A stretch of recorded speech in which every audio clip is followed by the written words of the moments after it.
Honest to goodness.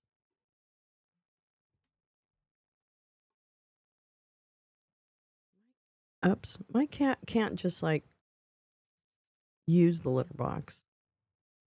My cat has to like make it an experience for everybody. It's ridiculous. Good morning, everyone. Welcome to Wake and Bake with Lolo. I'm Lolo. I'm glad to be back. It's been a long week. I think it's been a long week for everyone. So I'm just glad I'm back. And I hope everyone's doing okay. I hope you had a good week that included a major holiday. Neil. Hi, darling. How are you? Good morning. Yeah, I'm so happy to be back. So happy. Very happy. Having a wonderful Christmas time. Oh my God, it's a really big print. Hi, Jane. How are you? Let me go ahead and fix that chat print. The chat print is really weird. Yeah. New year, new whatever. Except for the driving. The driving was not good. Not good for mommy. Yeah, it was just too much traffic. So I couldn't take it. It really just, you know what it was? It racked my body. It wasn't, it racked my body. Like I don't know. I mean, I can, I drive in LA, so it's not like I don't drive in like perilous circumstances. But this one, this just was like a lot. Hi, Max. Pull. Should I bar that car? Yes. Okay, here we go, everyone. Wait, I'm going to do a real pull, Max. I'm doing a real pull. I think I can do it. Hold on. Wait, let me see. Let me go over here. Hold on. We're going to do it. Oh my God. I'm so excited, Max. We're going to do our first official pull on Lolo's Lounge.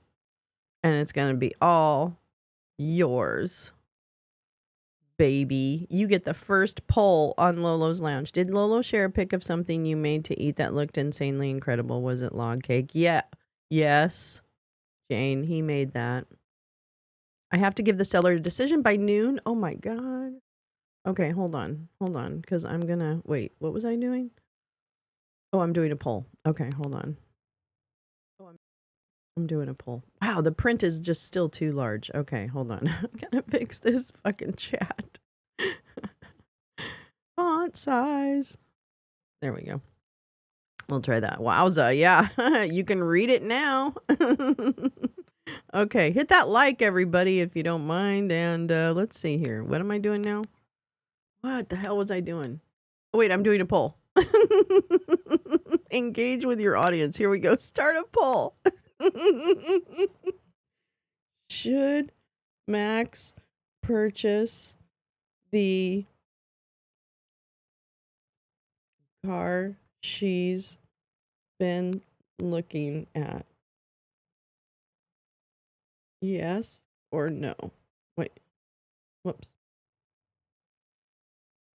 Yes. No. To get the jetpack. Okay. There. I'm going to start the poll. There you go.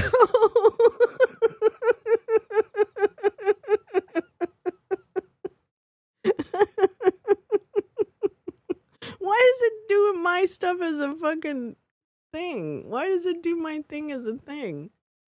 I hate polls. You know why? Because I have to dismiss them all the time. It is beautiful, Neil. That's really an incredible Yule log, though. I really love your Yule log, Neil.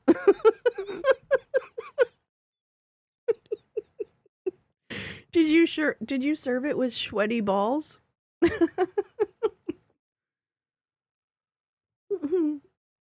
I love it. What kind of car? If it's a Tesla, I vote no. I I hate cars, and I don't know jack shit about them, but where I live, a car is a necessity. It is. I mean, Max, I think, I don't know, a bird in the hand that's under like that's under the national average price for that.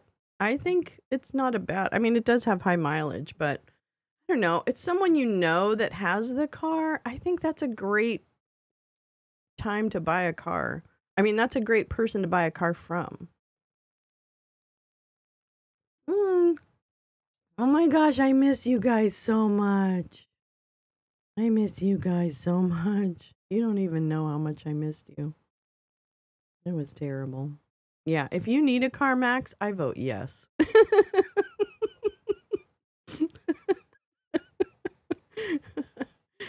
Yes, Max, I vote yes. Oh my god. Oh my gosh, I hope everyone's been okay.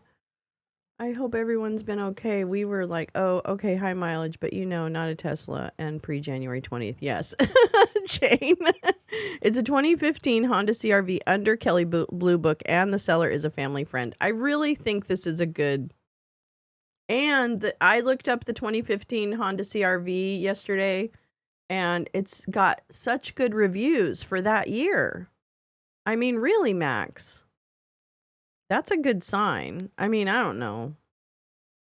I don't want you to just buy something, but all the things are really. Oh, Paul J, I missed you too, darling. Mom, I'll never go away. Dolly, you'll never go away. Dolly, you'll never go away again. Well, hello, everyone. Loungers. Well, hello, loungers. Uh, it's been too long since you've been. Wait. You're looking swell, loungers, I can tell.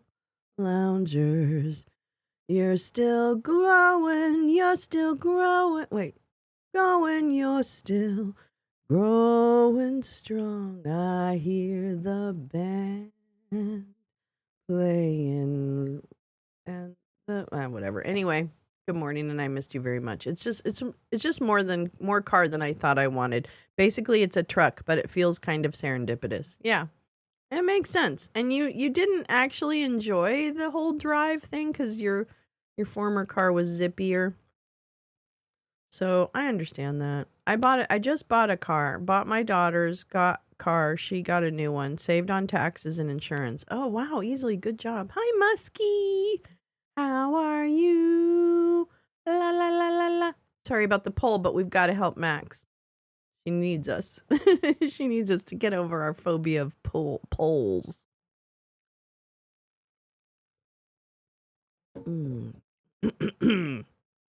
Yeah, I missed you guys too. It was an interesting week. I can't really talk about everything that happened or that is happening because it's not my news to tell. It's not that I'm trying to be like stealthy. Um, but it's a very hard week for our family, and that's I mean it's a hard week for many families. We happen to be going through a hard time right now as a family, so it was a hard Christmas, I think, in some respects. I really enjoyed seeing my brothers and sisters. I love them so much. And that was nice. Where do we get the I voted sticker? What do you Oh, Oren, good morning. Paul J, I would buy. Hondas are extremely reliable even when you abuse them and if you know the history. Golden. No, I think you're right, Paul. I think that's definitely there's a lot stacking in the favor of that car, Max. I will say that. But I would also trust your gut. Very important to trust your gut, don't you think, everyone? I think it is. So yeah, but I think I mean, I don't know, it sounds like a pretty good deal. I like knowing the past owner of the car. That's kind of a big deal because it just feels like you've got a backup in case something really, really, really goes wrong, which I don't know. What R were you driving? She was driving a smaller, like, but a sturdy car, but it was smaller. And I think this one, although I think the CRV is a little similar to my car, where it's like the SUV kind of thing, you know? And so hopefully, but I don't know. Everybody's experience is different. I mean, when they're driving a car, it's up to you and what you feel like you really want to drive. You know what I mean? Like, I don't know. Anyways, so again, I hope everyone else had a decent time away. Um, it's a compact SUV, yeah. And so I hope everyone had a decent time away, a decent whatever holiday you were imbibing in or not. I hope it was good for you. And mine was, again, low key, but here I am. I'm back. I'm home. I'm coming home to the place where I belong. I was driving a 1998 Subaru Forester. See, that's the problem, Max, is that you were driving a really cool car. That's the problem. A big car is useful if a maggot causes trouble on the roads. Our Honda's cheap to fix too because they're so plentiful. I always buy Detroit steel. LOL. That's a benefit of domestic cars, but I think Hondas are the same. I don't know what it flunked inspection last month. Oh. Dun dun dun dun. Your daughter's car is mint condition in a 2018. That's so nice. Went to see the grandbaby, and now I have another on the way. Oh, Muskie, congratulations. It's so great. It's so great to be around babies, too. Yeah. I also have quite the New Year's Eve show for you. Yes, I do. Yes, I do. I'm working on that New Year's Eve show. Real excited. Yeah, yay, babies. Real excited for you. That's so nice, Muskie. How fun to be around babies too. Just the holidays around children is like super fun, like just watching them. 27 years. Max, that's fantastic. Although I would expect nothing less from you. I would. I wouldn't expect you to just dilly-dally with a car. I would expect you to run it to its course. Anyway, it's so good to see you guys. Gosh, I really missed you. Thanks for coming to the movie on Friday if you were able to. Those are pretty similar rigs. My mom has a Forester and now has a Crosstrek. Oh, okay. Does she like the Crosstrek? I've never heard. I don't know many people that have one, so I was curious. Ford and General Motors each donated $1 million and a fleet of cars to Trump's inauguration. I won't be buying from them. Thank you, Neil. Thank you, Neil. Oh yeah, I forgot. Oh yeah, I forgot. We're fucked. Damn. Damn, damn, damn. There was a movie. Oh, I'm so sorry, Neil. It was Friday night. I did a movie, 12 Monkeys. But we're back. We're back on schedule. We're back on schedule. And I don't have any travel plans. Where have I been? I went up to Northern California to my family's for the holiday. You saw 0 monkeys. I didn't even see one monkey. Okay? I missed all the monkeys. Toyota did too. Oh, god damn it. Yeah, I went to Northern California to see my family and spend it with my brothers and sisters. Yeah, it was good. It was good.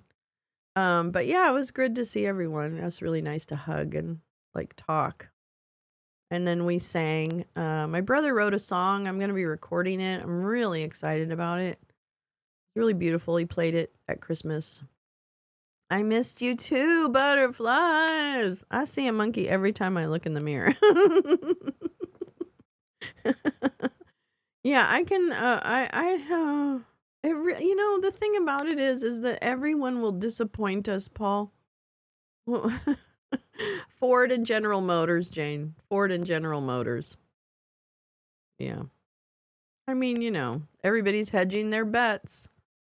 Because at the end of the day, it's all about the money. It's all about the money. It's all about the money, I say. 'Cause it's all about the money. It's all about the money. It's all about the money, I say. But Jimmy Carter died this weekend, 100 years old. What a fucking legend. It kind of dawned on me, yeah, rest in peace and power. He's with Rosalind now, I hope. I hope that's real for him, for his sake. For his sake, I hope heaven is real. But yeah, very sad, very amazing human. Just a human, right? And I remember when I was a kid and I was around for that era, I guess. Um, what dawned on me is that he was really a stranger in a strange land.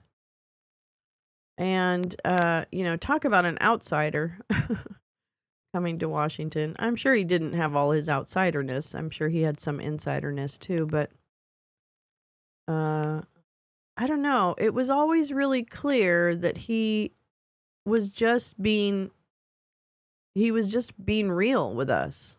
You know? That's the thing that I was almost shocked by when I was young, because I was young when he was elected, and I just thought, wow, he's just like he was attacked for the stupid, I lust in my heart and all this stuff, and I just watched all that and I'm like, wow, what a and I didn't know what it was at the time, but now I look back and I think, wow, he really handled all of that with a lot of grace. And it's clear now, and especially in retrospect, to look at history and the way that the Iran hostages were handled, and how he was set up to fail, and that people's lives were used to set him up.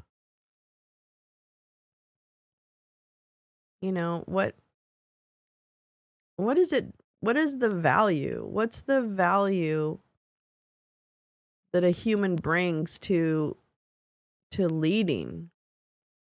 What are the values that they bring to leading?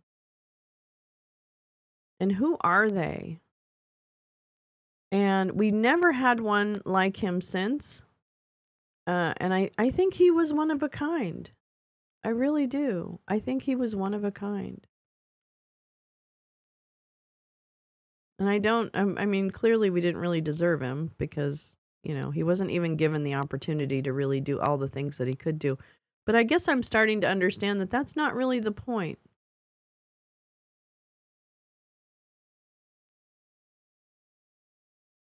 That maybe the point isn't always doing what's best for everyone. And when are we going to when are we going to ask of our elected leaders, the people that we put in power, when are we going to ask them to do more, to be more like Jimmy?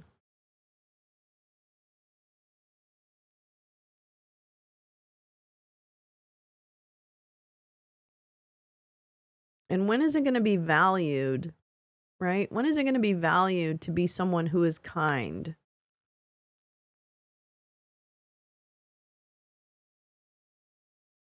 I don't know. I guess we didn't even value it then, really. I don't know. Good morning, peace, love. Hey, how are you, girl? My girlfriend has a Civic with almost 200,000 miles on it. That's fantastic. He wasn't part of the Washington crew. Journalists were automatically wary of Carter because he was intruding into their sphere. Yeah. Oh, too late. Everyone let Trump in. Boy, we sure did, didn't we? In a big way.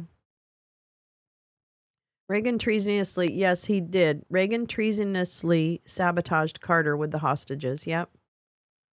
Neil, Paul J, my Civic is 350,000 plus kilometers, so that's about the same as your girlfriend's. Wow, that's a lot.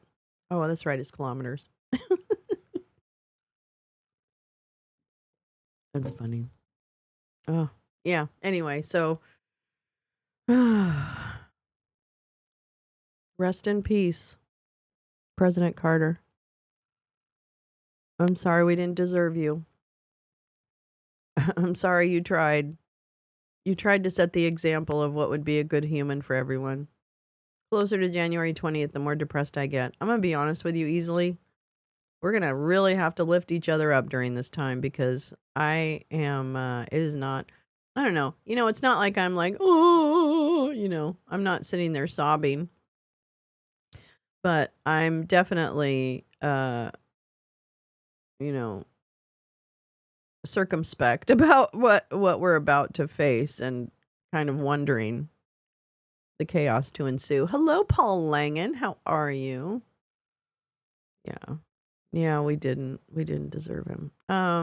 But great to see everyone. Oh my god, I missed you so much. I have a great show for you on I have a great show for you today. I have lots of things to read. We've been away for a minute. We have a few things to read. And also, yeah. So, yeah, tomorrow night. Wait. Yeah, tomorrow night. Holy shit. Tomorrow night. Waiting for tomorrow night. Oh. Yeah, tomorrow night is yeah, we don't deserve that's right, Carla. We don't deserve fucking that fat guy either. The former fat guy. Not sobbing, but do know the country will never be good again. Yeah, easily that's what it is. It's a little bit of we've been here before. We know what he's capable of. We know what they've planned for round 2. So knowing all of that in advance is kind of not very fun. And I'm not really excited about you know, oh, let's see if it's going to be as bad as we think it's going to be. I'm not into that game. I don't want to find out either way. And I most certainly don't want people who are in a more vulnerable position to find out. So it's tough. When you see those movies about some villain who does evil just because he has the power to, that will be life under Trump. If you didn't buy this car and yours broke down, would you have good options? Ooh, Jane, that's a good question. That's a very good question. Funny, went and got haircuts and pizza yesterday and not a word of what is coming. Tiny town, down the road from our small town. This is some effed up shit. Wow, this is the thing. Paul J, you really nailed it. Because ennui for the end of civilization as we knew it. Yeah, check with Cicero for how to deal with the end of the Republic. Really, Paul Langen? Because if you're being serious, I'm going to read some Cicero. No. But there's the other thing, Paul J. The Pauls are on it today. Paul and Paul. Yeah, I don't think people quite understand what they signed up for, and they think that the circus isn't going to touch them. We have a beautiful surplus of Paul today. Yes, I'll take all the Pauls. Yeah, whoa, hi. Yeah, okay. I need to read Cicero then. Hi. What's up? What are you doing? Hi, Sam. Boy, did the cats and I missed each other. The cats went to their grandparents for the week. They had a great time with their mom. Their mom was there, their birth kitty mom. Yep. No. This is not. No. You can you got to go over there. Anyways, I wear my Harris hat just in case someone wants to discuss. Good job, Paul J. Yeah. Pauls and Pauls. Yeah, ennui. I'm telling you, this world, I don't know.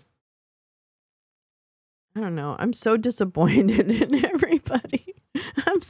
We don't deserve that.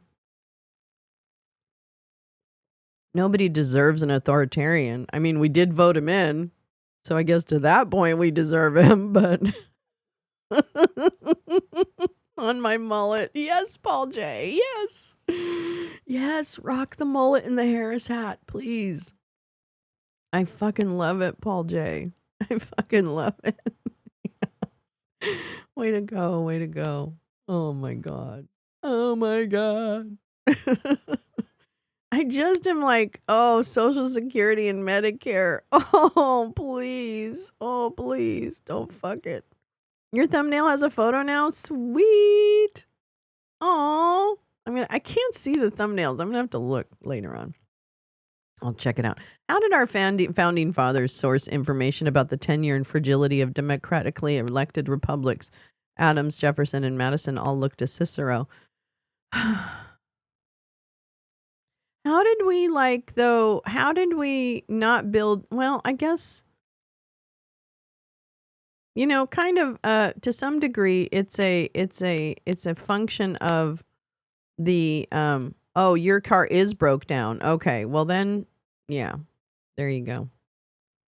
Meet you at the border, Neil. Badger, hi Badger. Hi, love. How are you? Oh, my beautiful Badger. Um.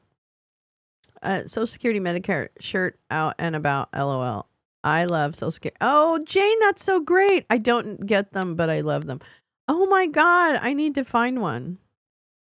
That might be a protest to do. I don't know. There's a lot to protest. I'm not entirely sure where to begin. But it's time. It's almost time for Dinosaur to make her New Year's resolution, if you will. And her New Year's resolution is going to be do not comply. It strangely died the day before the inspection appointment. Oh my God, Max, that's so weird. There are only a couple of bad videos. Oh, well, Paul, I have over 700 bad videos on mine, so stand in line. I have like 757 bad videos on mine. The U.S. Constitution establishes 3 separate but equal branches of government. You know, it does, Paul Langan. But someone forgot to tell the fascists that it's not their toy to break. Okay, but let me tell you this. Let's talk about MAGA fighting, okay? Because first of all, either it's KFAB and Bannon and Elmo actually are working together to kind of create this fake fight, this KFAB between the two of them. And that's the great, elites versus base idiots, right? But I can't believe they would have overlooked that aspect of this dynamic. Do you understand what I mean? Like, why would they overlook that Elmo and Vivek couldn't sell the base on their vision? The fascists have always been winning. They just whitewashed it really well. Carla, I think you're absolutely right, because I think that if it comes down to it, white men, I'll just use that as a generic term, but white women too, will protect each other. And that is the end. Hi, Teresa. Hello, my beautiful sister. How are you? Yeah, so it's really interesting to me that I think they were winning and we just kind of let them because convention, norms, all that shit. People protect each other in positions of power. That's, I think, a really key piece. Yeah, I think it is. I'm going to look that up. I'm going to look up some Cicero this morning. Hello. Let's look up some Cicero this morning. He was pretty good looking. I don't know. It's a pretty good looking guy. I don't know.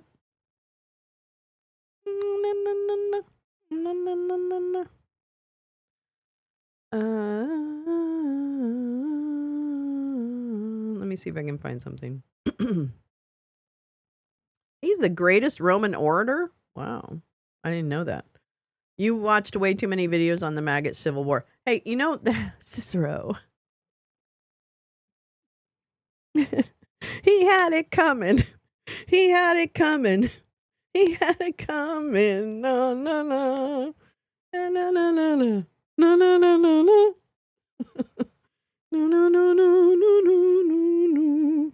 Yeah, Cicero sporting the George Clooney from ER Day's haircut. Yes, let's have a Cicero Mixer Monday Night Trivia Challenge. Hell yeah. I love it. Actually, you know what's funny, Paul, is I'm doing a trivia show for tomorrow night for the New Year's Eve show. I think I might throw in some Cicero questions.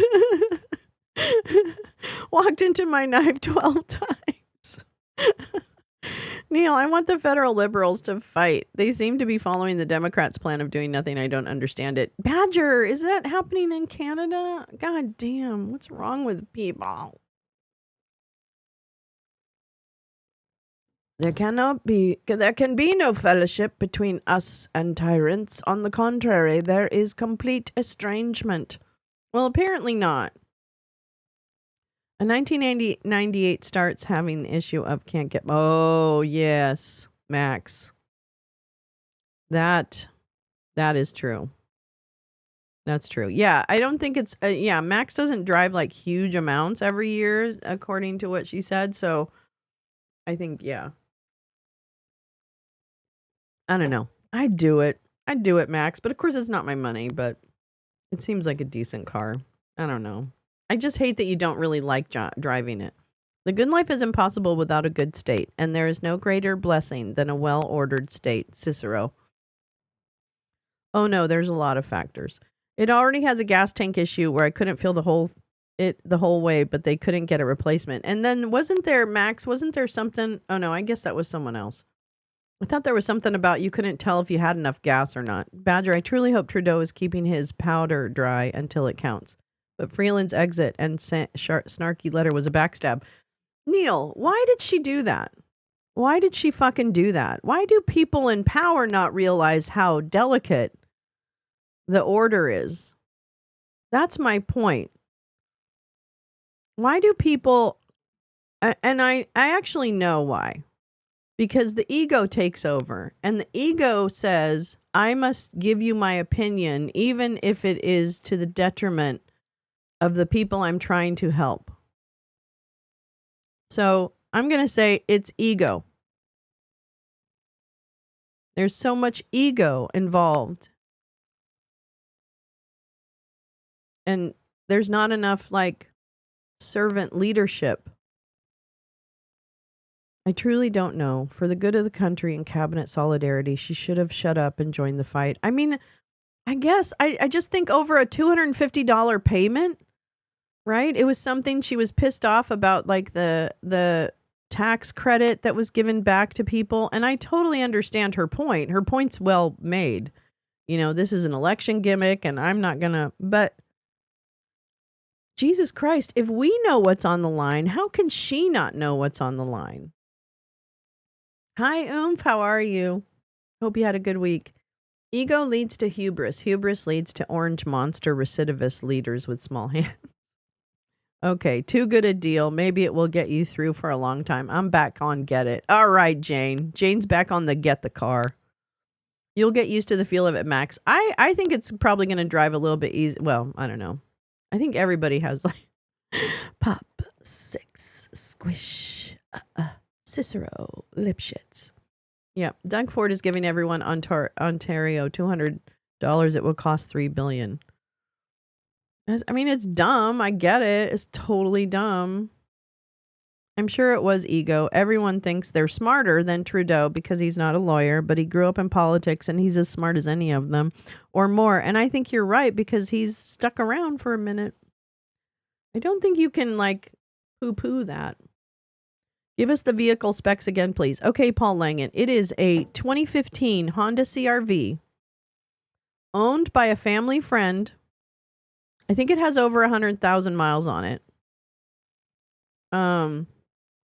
But it's a 2015 CRV, which apparently is a really good model year for that car. The thing about it is she doesn't really like driving it. It feels a little more like a truck than her Subaru Forester, 104,000. Subaru Forester. I think that's a great deal, Max, for an older car. Because I have an older car. I have one around the same year that you were thinking of. And I had more on mine when I bought it. So Did you check the recalls on it, Max, to see if there's any recalls or the recall history on it? Lolo, Ford is using the healthcare money given to Ontario by the feds to send out those 200. That's ridiculous. That's ridiculous. I love Hondas, especially after reading Driving Honda by the founder. I have a 2013 Honda Accord. CRV is the #1 seller for Honda. Love the CRV. Oh, okay, there you go, Paul. Oh, hate the smaller windows. Yeah, I get that. Yeah, that's the other thing is Max is like the visibility isn't great. I don't know. I just think cars are going to get more expensive, and I feel like it's an okay thing to get a good deal. 11 under Kelly Blue Book. Under Kelly Blue Book. So that's good. It's a good price. It's under the national average when I looked at. You have to use the camera. Well, I use my camera too, and it's actually really helpful. But I don't know. I get you, Max. I get you. Cicero. Let's see what's happening today. Let's see what's happening today. We got a lot to read. CRV utility Ford Drive EX blah blah blah. What the hell? Paul Langen, what are you talking about? 104,000. 104,000, Paul J. That's all right. But the Pauls are on it, Max. The Pauls are going to. Which trim? Which trim? Come on, Max. Which trim? Cicero. All right. Let me go to my bookie marks. Bookie marks. All the conservative provinces are taking federal benefit money and misspending it. Then they say public health care is a failure. Let's privatize it. That's so frustrating, Neil. What the fuck? Why? I was wondering about Freeland too, Neil. Maybe she didn't accept how dangerous a moment Canada is in. It's not smart, but the most important thing is to make sure Poilievre didn't get it. How can she? See, that's kind of like, I know, that's just a baby, right? 100,000 miles is nothing. It's the most fancy trim. It's just good to get a pricing. I just think it's a great, I think it's a good value. Basis utility four-door EX two-wheel drive. I4? What's that mean? Yeah, ego. Yeah, I just am. I don't know if they're too close to the situation to not see the dangers in letting things slip. Oh, have you been in it, driven it, Max? I think she has. I don't think you totally loved the drive. But did you take the poll of? We did our first poll, just for Max. Max is the first and only poll on Lolo's Lounge. All right, it's 2015. Oh my God. Team Jetpack, yeah. I knew you would be. Yay, yay, yay. Freeland is too intelligent to not understand. Well, then, I don't know. Why do people make decisions against the good of their people? I don't understand. Like, why? How can you do this? How can you do this? Led the trade and tariff talks. That's right. She did. She was the trade minister or something. Oh, no. No, it's fine. No, it's fine. It's our, you know what? Now we're all one country. You guys are going to be the 51st state, so we might as well get to know your politicians. I drove it and it felt kind of tank-like compared to my current 1998 Subaru. Oh boy, but you might enjoy that when you slide off a road somewhere. I love tanks. Like F we will. I know. God, it's just terrible. Fucking blows. It just blows. It blows. Oh, I want to tell you, I'm wait, where is it? Oh, here we go. Dang it, Freeland, do you think resigning made her think she has a better chance to lead? I liked her for PM before she resigned. Well, I don't know. $14,600 is the clean condition, Paul Langan says, Max. All cars got beefed up in their last 15 years. Yeah. I see a lot of, does Canada want to be the 51st state? Neil, we know. We know. I mean, I love you, but no. Pick up a ridiculous Pepper. Oh, Pepper. Pepper. Pepper. Pepper. That's why my mom went with the Crosstrek. Yeah. I don't know. Now I'm thinking, God, I bought a gas powered vehicle in 2021, a used car. And I'm like, God, why didn't I buy like a hybrid or something? I'm so dumb. Those 5-foot tall hoods are absurd and dangerous in my humble opinion. Oh, yes. I agree. Maggots want us to be a U.S. state. Even Alberta is 79% against the idea. Well, here's the thing. Do they want to share all the resources of like social services with the 51st state? I'm so confused. Oh, I guess you guys have gas. You have like oil and shit. The crossovers do feel that way after having a car. You'll adjust. I don't know. Mine is okay. It drives like a car. I want to get an electric bike in the spring. I just can't ride bikes around here because people will kill you. Your Jeep is flexible. That's really good. That was really smart. That was really smart. Oh my God, these people are crazy. Oh, maybe I'll go to a different one. I don't like this one. What am I doing? Whoops. Oh, here we go.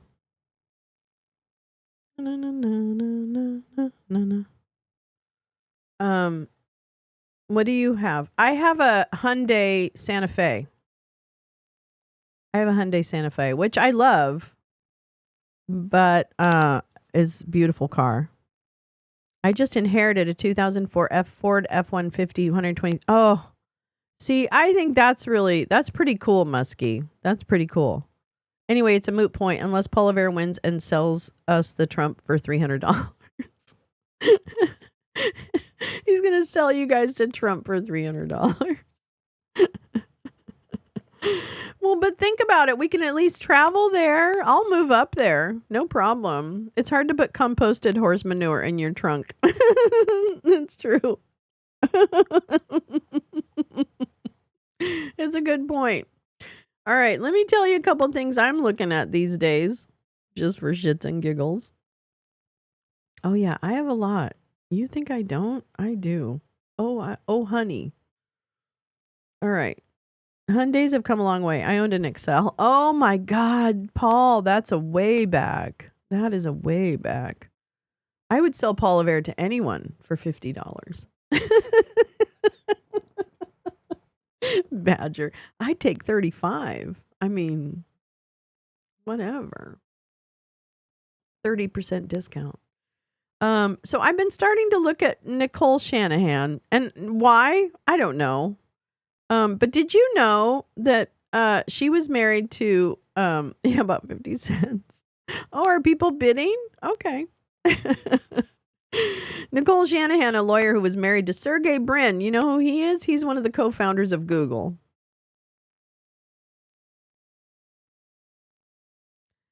Led a rarefied and sometimes turbulent life in Silicon Valley, according to a Times examination. You want to know what else she did? She fucked Elmo. So, yeah. Maybe Freeland thinks being out of cabinet gives her more time to organize a leadership campaign. In my humble opinion, Trump's threats are more important than Freeland's political future. Well, the thing is she could do a lot from where she was. You know what I mean? Like, that's the problem, Neil, is that she could have done a lot from where she was. I don't know. It's just like, why do you leave? You basically are leaving your party to fend for themselves. And I don't really understand that. I don't really get it. That doesn't make any sense. A friend of a friend recently sold me a 2015 Kia Sorento with 96,000, one owner, no wrecks, for 4,000. That's fucking amazing, Carla. That is amazing. I suspect you're going to have very good history with that car because those are good cars. John Baird. Who's John Baird? Trump's political future is an oxymoron walking. Well, and Trump has an uncertain political future, frankly, because there's a lot of players behind it. And right now, we've got this like fight between, MAGA and the rest of them. But anyway, I was just letting you know. I'm looking at Nicole Shanahan because no, mine is a Santa Fe. Mine's a Santa Fe. There's a lot of them. There's a lot of Santa Fe's. It's kind of crazy. Okay, let's see here. I kind of wanted to start with, I've got so much. I've got a lot.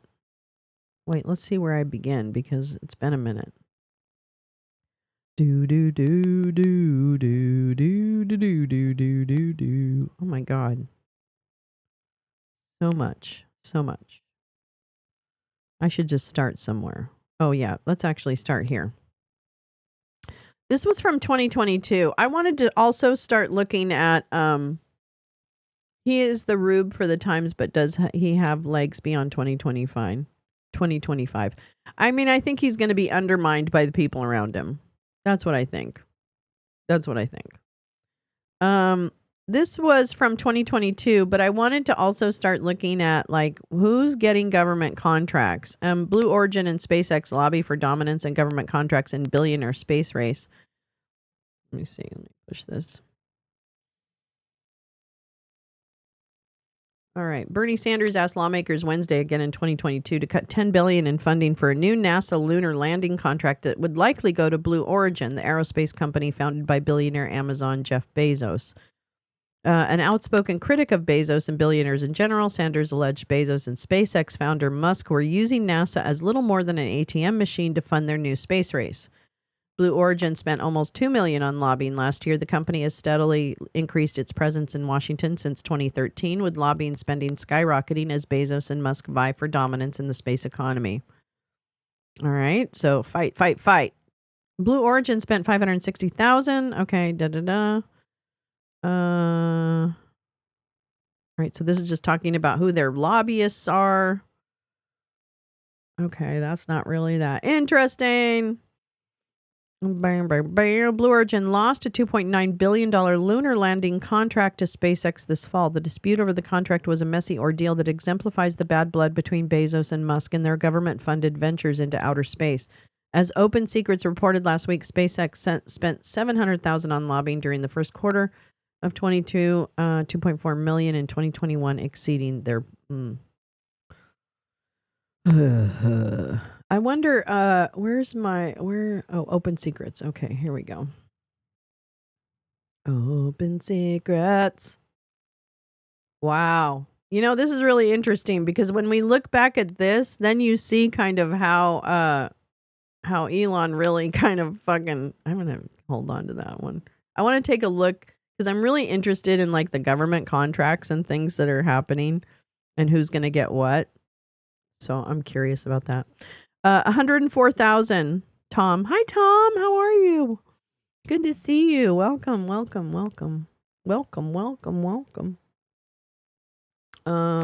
see.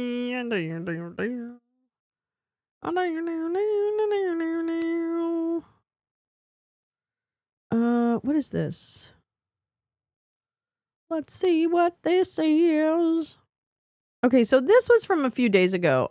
It's The Hill, so take it with a grain of salt. So I don't know. I find them a little weird, but anyway. All right, so here we go. This is from The Hill. It's an opinion piece. Shit's flawless. Congress has the power to block Trump from taking office, but lawmakers must act now. This is from a couple days ago. The Constitution provides that an oath-breaking insurrectionist is ineligible to be president. This is the plain wording of Section 3 of the 14th Amendment of the Constitution.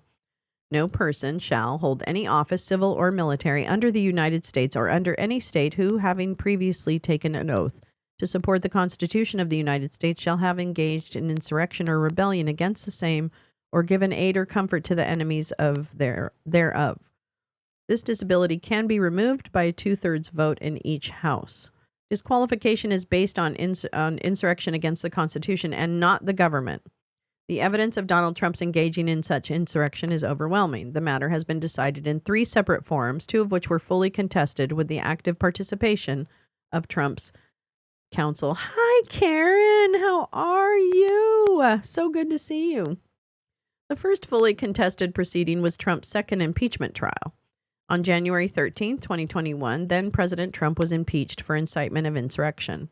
At the trial in the Senate, 7 Republicans joined all Democrats to provide a majority for conviction, but failed to reach the 2/3 vote required for removal from office. Inciting insurrection encompasses engaging in insurrection against the Constitution or giving aid and comfort to the enemies thereof, the grounds for disqualification specified in Section 3. The second contested proceeding was the Colorado 5-day due process hearing, where the court found by clear and convincing evidence that President Trump engaged in insurrection as those terms, as those terms are used in Section 3.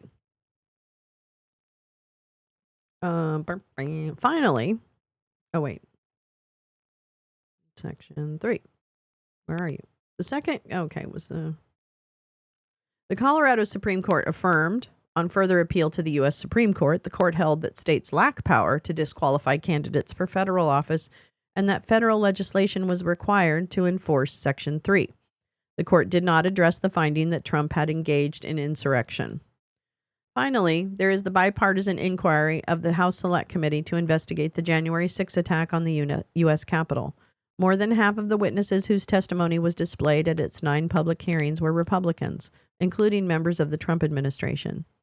The inescapable conclusion of this evidence is that Trump engaged in insurrection against the Constitution. Well, see, but inescapable conclusion, that kind of jumps to the end. You know what I mean? I mean, yeah, inescapable, but you're putting a condition on someone, right? Like you're saying it's obvious, like I hate it when people do that. Hi, Karen. It's so good to see you. Oh, wait, Karen, what'd you say? Did you know Honda and Nissan are merging? I thought they were. Oh, no, I guess they weren't. Oh, I wouldn't be surprised, I guess. Nissan seems to be like, Nissan's had transmission issues, automatics. Oh, I didn't know that. I had a Nissan way back when, in the 80s. Trump unlawfully demanded that his vice president, Mike Pence, throw out votes in the Electoral College for political opponent Joe Biden, a power he did not have. While the riot was in progress, Trump used Pence's rejection of his demand to further inflame the crowd and cause them to chant, "Hang Mike Pence."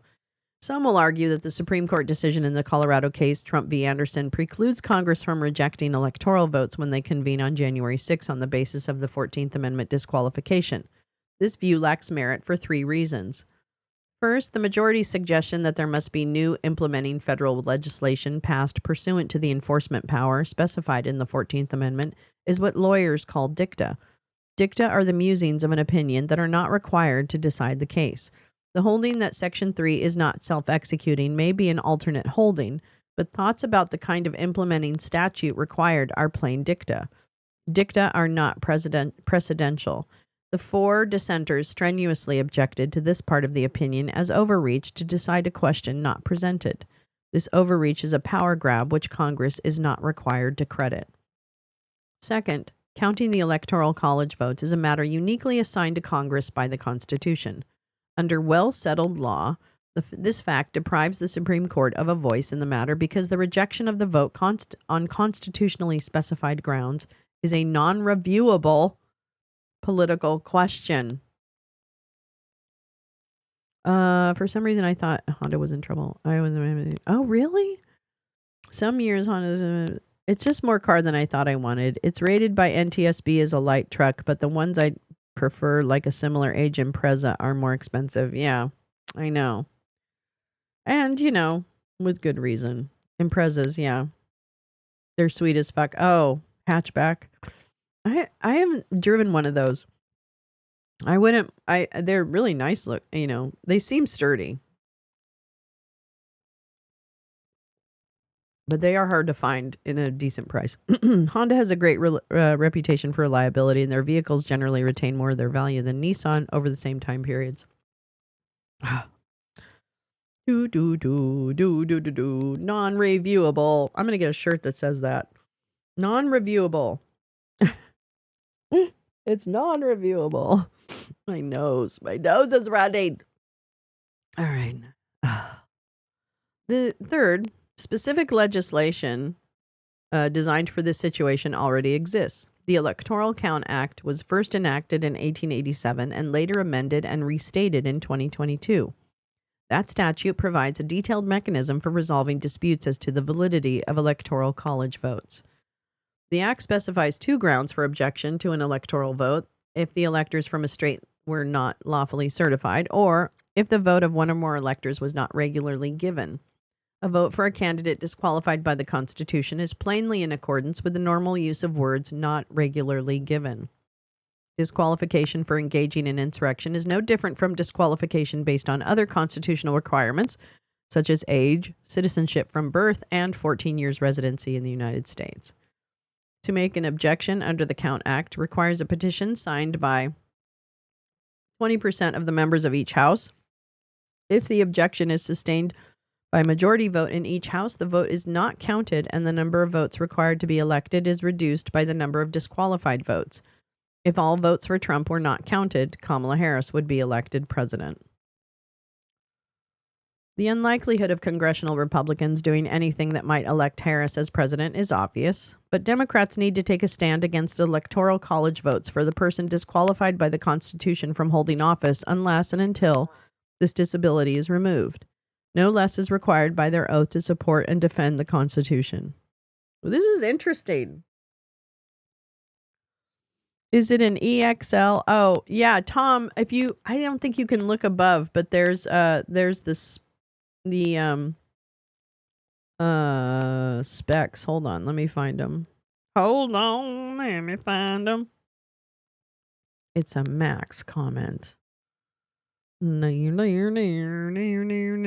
it's a 2015 Honda CR-V EX four-wheel drive, 4-cylinder, 2.4 liter DOHC iVTEC 144 CID. I don't know. Team Jetpack. Yes. Yes. Yes, yes, yes. Honestly, we don't drive much anymore. Nowhere to go. And in a letter from all Pauls to the Corinthians, we declare Honda beats Nissan in racing and road use.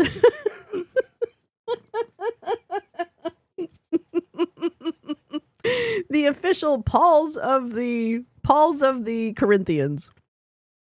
Where did I read those specs? They were way up above in chat. I don't know, Paul J. You might be able to go back up there.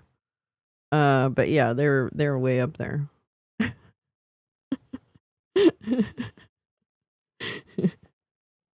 Pauls of the Corinthians. If you're in a hurry to make a purchase, look around some more. If you're not in a hurry to make a purchase, look around some more. I don't know. I just don't think you're going to find a good price like that. I'm sorry. That's just me. But of course, it's not my purchase. Ferrari forever. Ferrari forever. Yeah, no, totally. Okay. That's great. We read that. All right. Blah. Depressing. Womp womp. That'll never happen. I drive like 700 miles a year just getting supplies around town appointments. Though that was partially because my car was old. Yeah, so maybe you might go to the lake. Yeah, I had a Honda CRX little hatchback 1988 that I sold in 2000 with 225,000 miles. Now I wish I'd just overhauled it. It was fun to drive and got great gas mileage. Only 2-seater though. Oh, BMW. Yes. Ferrari. BMW. I've been doing pretty good with my OCD checking in chat. Oh, Paul J, I love you. Alliteration always works in marketing. That's right. Ferrari. Ferrari forever. Is that Corinthian leather? Like in the brand new 1978? I'm sounding like vampire. Ricardo Montalban. He was so wonderful. God, I loved him. What a great actor. What a great actor. Okay, wait. I'm reading more. I'm reading more. Okay. Where did I want to go? Oh, I wanted to read about this too. Num num num. Let's go to Georgia. Oh, actually, maybe I'll try and stay on. I'll try and stay on elections for right now. Okay.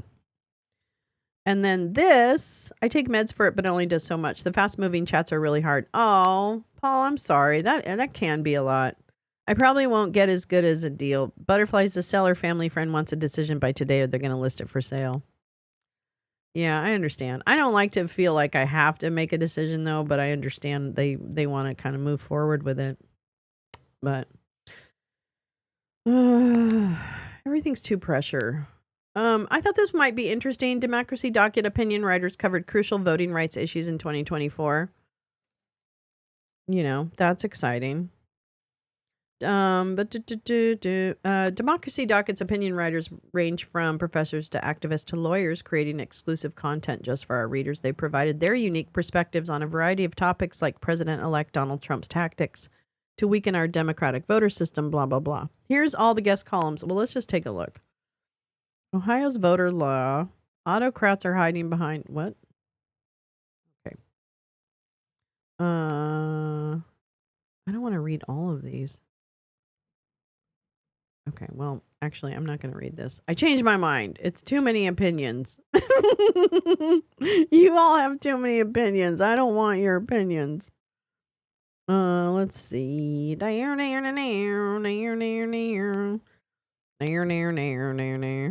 I have so much. There's just been too much. What's this? What about this? What about this? Democracy Labs. Oh, this one was interesting. I didn't really understand this, but I wanted to take a look at it. So this was the Democracy Labs. I'm sure I got this from some other folks, but how did Musk and tech bros infiltrate the White House? Check out this relationship map. No. I don't know. What do you mean? Musk Ramaswamy face MAGA uproar after saying tech firms need foreign workers. Oh my God. Can you guys Laura Loomer, who wrote that Musk only bought his way into MAGA 5 minutes ago, she said Musk and his big tech buddies are trying to infiltrate the Trump White House despite opposing MAGA immigration policy. You're still not our president. The real president knows H-1B visas are bad for America, and the real president is from this country. Woo, Laura. Two of Trump's three wives were born outside the U.S., and his firms have used H-1B visas in the past. Who are the elite tech bros pushing for more foreign workers? Use this map to see how the PayPal mafia infiltrated the White House. Click on a face, hit the focus icon to see their network. Search by clicking on a face, name, position they are appointed to, or category such as who is a billionaire related to Trump major donor accused of sexual assault. Oh my God. Let me see. Oh, see Peter Thiel's connections. This is crazy.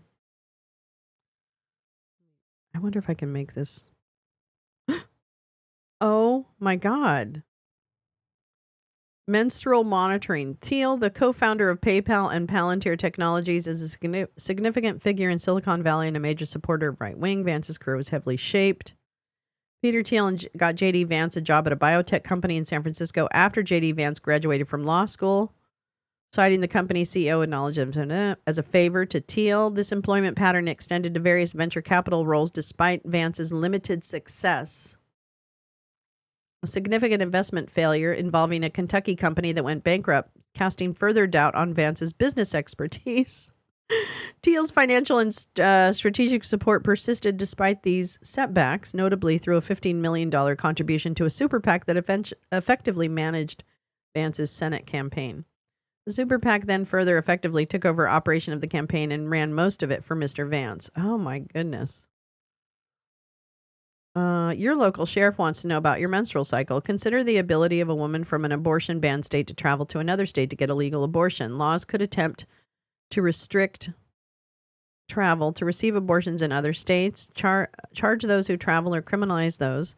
Local police agencies might simply take it upon themselves. I'm not sure where they're jumping with this. Vance was only one of 8 Republican senators willing to go for this hard menstrual surveillance by state law enforcement agencies.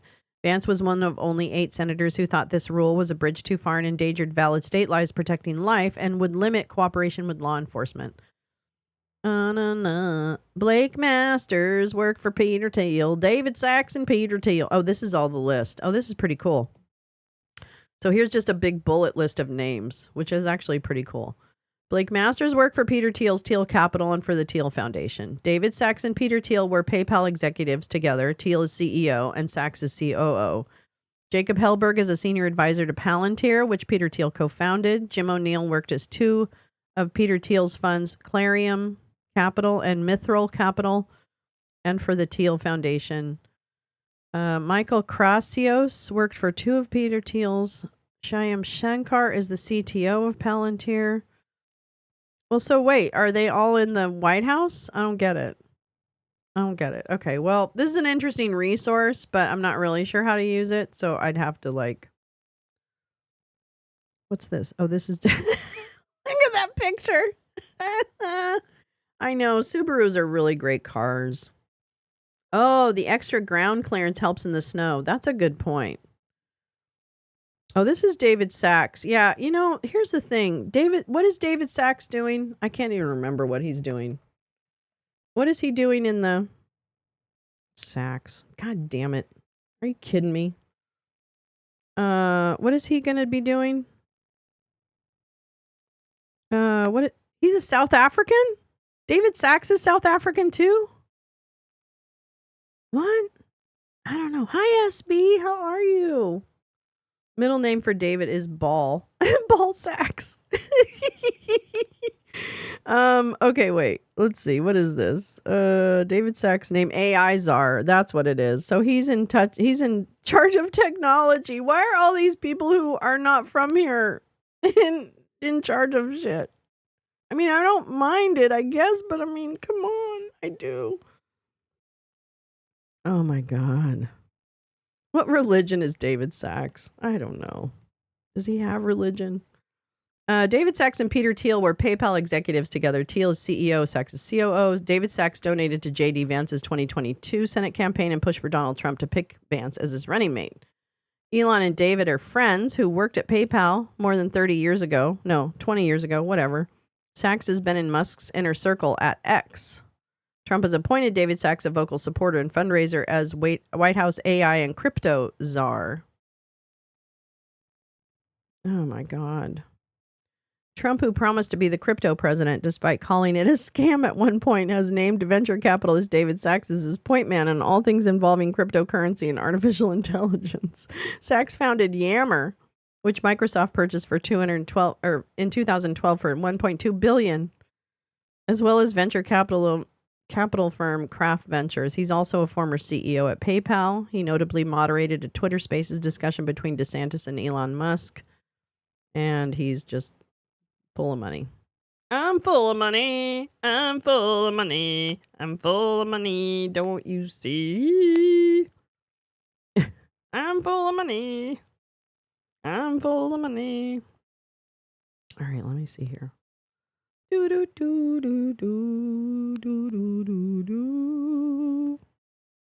I mean, so much happened when we weren't together. So much happened during our breakup. This was December 23rd. This was all the way. Defendant, I just remember, I just never had a chance to read this one. Probably Knights of Malta is his religion. Yeah. He's probably one of those Dugan mystics or something like that, You have a Civic and a Sienna minimum. Oh my God, my nose.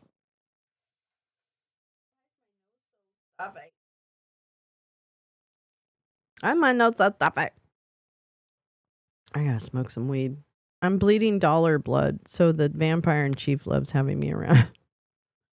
I'm bleeding dollar blood. Okay, here we go. This was from December 23rd. Poor Rudy. Poor Rudy. So sorry. Oh, I thought you said 15. 11. Yes. Oh, oil changes are key in Hondas. Oh, good to know, Tom. Defendant knows that assertion to be untrue. Judge unseals document exposing Rudy Giuliani lying about why his attorneys quit in defamation case from election workers. The attorneys who unceremoniously quit representing Rudy Giuliani in his receivership case concerning the $148 million he owes to defaming two Georgia election workers told the court they were forced to part ways with the former New York City mayor after he informed them that he, quote, would not participate in discovery for the case. Monday's ruling to unseal portions of the attorney's motions to withdraw was necessary to protect the integrity of the court and its orders. Defendant has informed us that he will not participate in electronic discovery in the Homestead action. Attorney Kenneth Caruso, in a previously unsealed motion for him and co-counsel David Lebowski, to withdraw. Specifically, he has informed us that he will not identify or provide access to his electronic devices for imaging by an electronics discovery vendor, which we have identified. We have a fundamental disagreement with that position. Defendant's position also constitutes a failure to cooperate with us in the representation and renders it unreasonably difficult for us to carry out our employment effectively.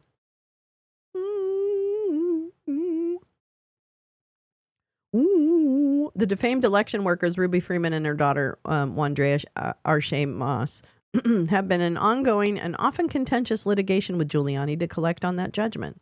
Caruso and Lebowski withdrew last month as Giuliani's counsel without informing the former New York City mayor of their intention to nix him as a client, citing professional conduct rule for permitting the termination of representation under specific circumstances, including a fundamental disagreement with a client and a client insisting on presenting a claim that cannot be supported by good faith argument, and when the representation of a client becomes unreasonably difficult.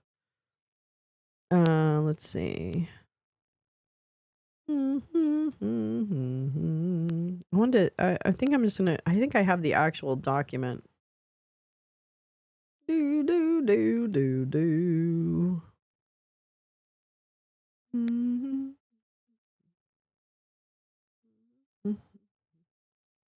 What's this one? I'm not sure which one this is. I don't know what this is. What is it? I think. No, I guess not. I'm not sure whose that is. Well, whose is that? Dagnabbit. Anyway, so shocking no one, Giuliani lost his lawyers because he wanted to lie. I know. I think I don't know. He's painted pretty well right now, Pepper. They painted him orange, and he's really, yeah. Let's see. I know I'm all over the place today. I'm kind of excited to see everyone.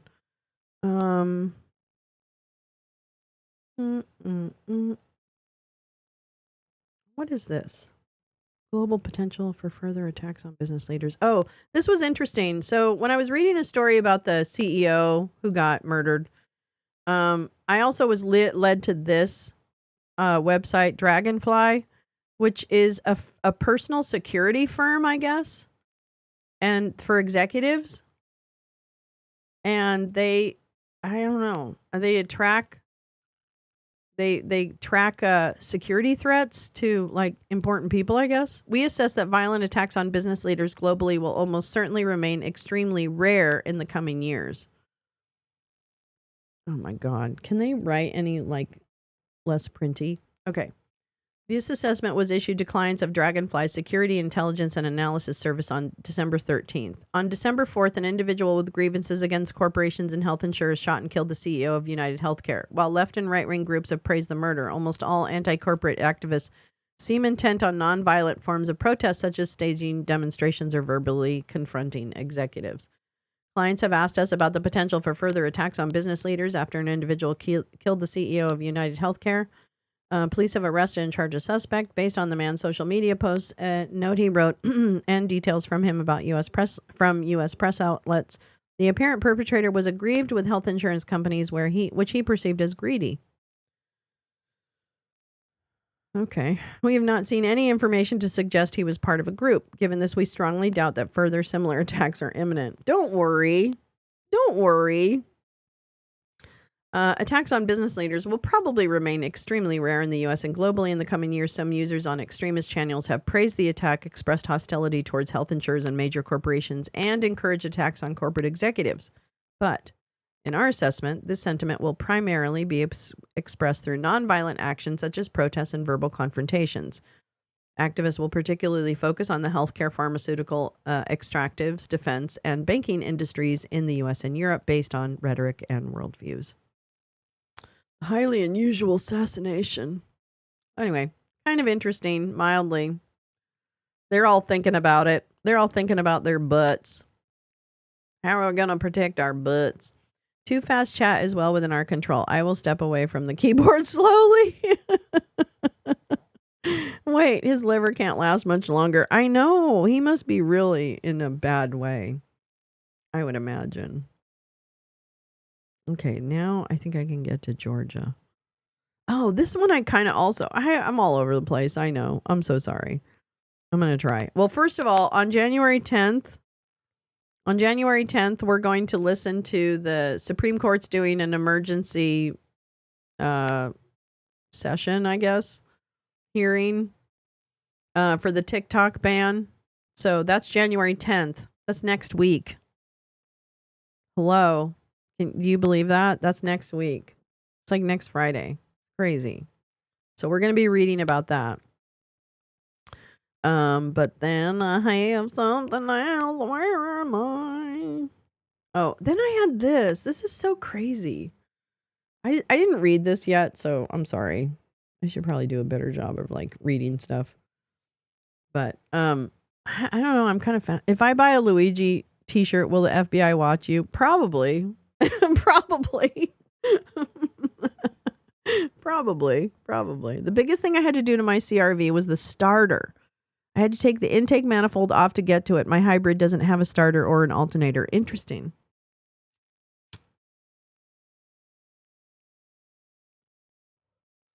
Yeah, probably. Didn't Trump request SCOTUS not to do the TikTok hearing? Did they, Teresa? Did he? Did he try and pressure them not to do that? I did not know. We're all on. Yeah, exactly. Are you kidding me? Honey, we were born on the FBI watch list. Just for being so sexy. That's what they're watching. It's because we're sexy. On Friday. So on Friday, he requested, well, I don't know. Okay. To delay it. Oh, well, it's supposed to be on January 10th. So I don't know. Maybe I'll see if there was another. Oh, actually, you know what? I can see if there's an update. New York Times. Oh, there he is.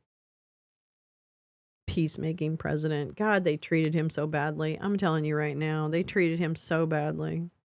I'm going to live again. Oh, that's true. He was into that. Let's see. Okay, listen. A bird strike brought that fucking plane down yesterday. It looked to me. Well, anyway, I don't know. I'm telling you, everybody stay home. Everybody stay the fuck home. Okay? Let's just agree to agree. We're staying home.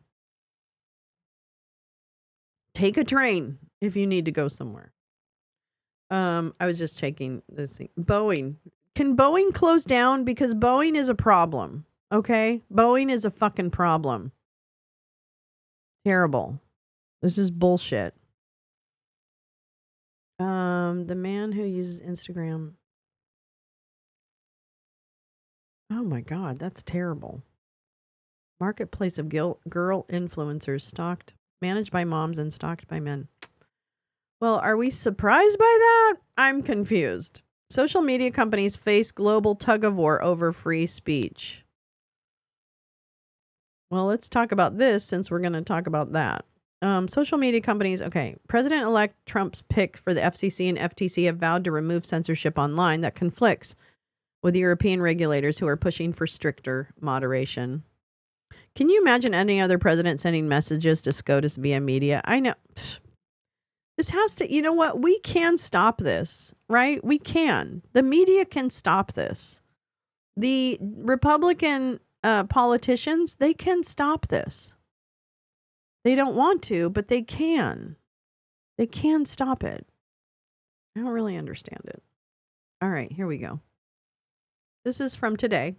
President-elect Donald Trump, Blump, and his allies have vowed to squash an online censorship cartel of social media firms they say targets conservatives. Do they? Yeah, they can, but they won't. Already, the president-elect's newly chosen regulators at the Federal Communications Commission and the Federal Trade Commission have outlined plans to stop social media platforms like Facebook and YouTube from removing content the companies deem offensive and punish advertisers that leave less restrictive platforms like X in protest of the lack of moderation. The censorship and advertising boycott cartel must end now, Elon Musk, the owner of X, whom Trump has appointed to cut the federal budget, posted on his site last month. In Europe, social media companies face the opposite problem. There, regulators accuse the platforms of being too lax about the information they host, including allowing posts that stoked political violence in Britain and spread hate in Germany and France. Mr. Trump's return to the White House is expected to widen the speech divide that has long existed between the United States and Europe, setting up parallel regulatory systems that tech policy experts say could influence elections, public health, and public discourse. That's putting social media companies in the middle of a global tug-of-war over how to police content on their sites. What you are seeing is conflicting laws emerging from the world's democracies, and consumers in the end suffer, said Kate Klonick, an associate professor on property and internet law at St. John's University School of Law. The result could be a fractured internet experience where people see different content based on the laws where they live. She said, "That seems ridiculous." Free speech is core to making America great, said Morgan Ackley, a spokeswoman for Mr. Trump. President is committed to protecting this right for all Americans. Really? Including us? Including us who disagree with him? Really? Really? The cross-Atlantic regulatory clash stems from distinctly different global views on free speech. The United States, which has the First Amendment, also passed a law in 1996 known as Section 230 that shields companies from liability for content posted online, meaning it is largely up to social media sites to decide what to remove. In Europe, unfettered free speech is considered a potential threat to democracy. Historical moments like the rise of Nazism in foreign policy and in freedom of expression is balanced against the potential harm to the public, particularly when it comes to religious or racial minority groups. This summer, the British government imprisoned people for social media posts encouraging violence during riots intensified by the misinformation about the murder of 3 young girls. The German authorities raid people's homes over allegations of anti-Semitism, insults, and other harmful social media behavior. France arrested Telegram's chief executive, Pavel Durov, for his failure to rein in illicit content on the messaging app. In the European Union, the Digital Services Act, passed in 2022, requires companies to quickly remove illicit content or face fines of up to 6% of their total revenue. Britain passed a similar law last year to regulate online speech, particularly content seen as harming children or encouraging terrorism. In the United States, speech is restricted only when it comes to imminent threats, like falsely shouting that there is a fire in a theater, said Daniel Holznagel, a German appellate judge in Berlin who helped draft that country's online hate speech law. Ooh, is that a link to it?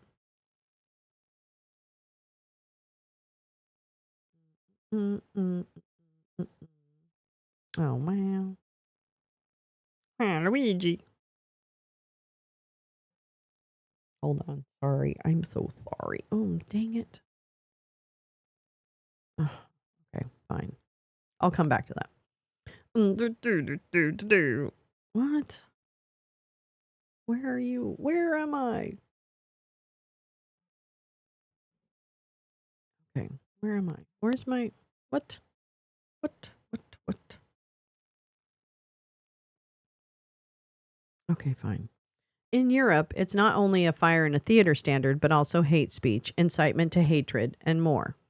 Mr. Trump, who was temporarily barred from Twitter, Facebook, and YouTube for what the company said was an attempt to stoke violence in the lead up to the January 6, 2021 attack on the Capitol, campaigned in part on promises to obliterate legal protections for social media sites and to restore free speech online.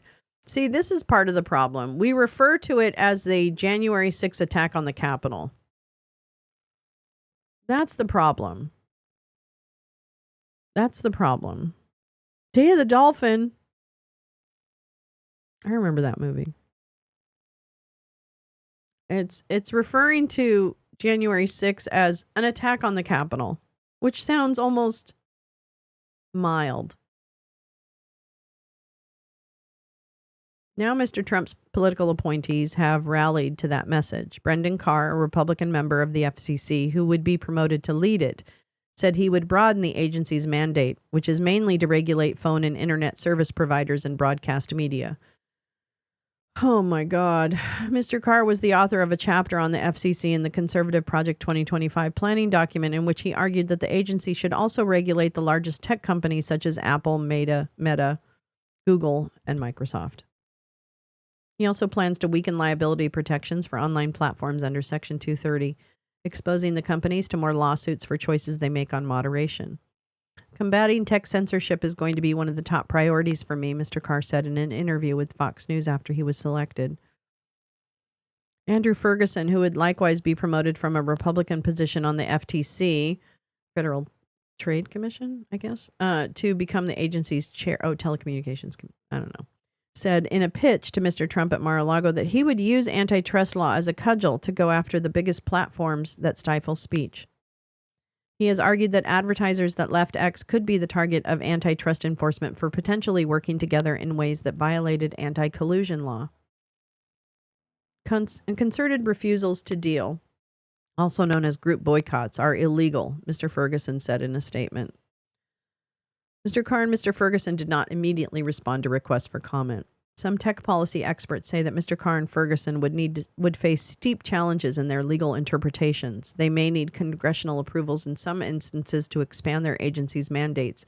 The tech industry will also fight new regulations that control their speech policies. But tech policy experts said the threats of action could be enough to deter social media sites from heavily moderating content. They can try to bring lawsuits against the companies, but this is more about jawboning or threatening lawsuits, investigations, and generally making things more complicated and expensive for the companies, said Geneviève Lequier, a professor at the University of Chicago Law School. Some social media companies have already expressed a shift in attitude toward content moderation to better fit, the new U.S. political climate. Mark Zuckerberg, chief executive of Meta, which owns Facebook and Instagram, admitted to Congress in August that Biden administration had pressured his company to remove COVID-related content. Okay, what? What is this fucking sentence? What is this fucking sentence?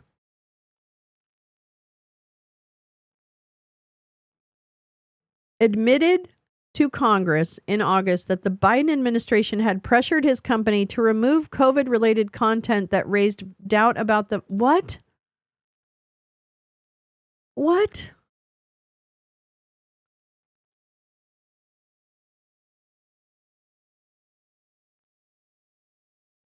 Who is this? Who wrote this?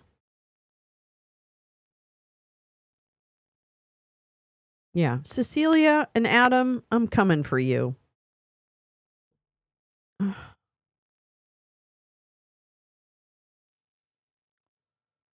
I'm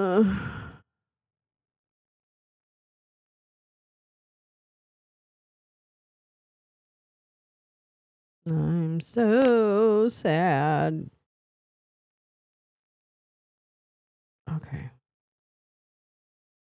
I believe the government pressure was wrong. And I regret that we were not more outspoken about it. Mr. Zuckerberg wrote in a letter to the House Judiciary Committee Chairman, Representative Jim Jordan, Republican of Ohio, who has investigated censorship on social media. I also think we made some choices that, with the benefit of hindsight and new information, we wouldn't make today.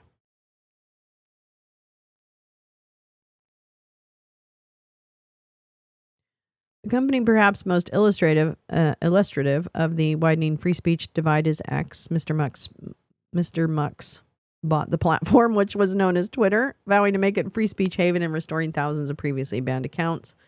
The European Union is investigating X for violating the Digital Services Act and a failure to safeguard the platform against illicit content and disinformation.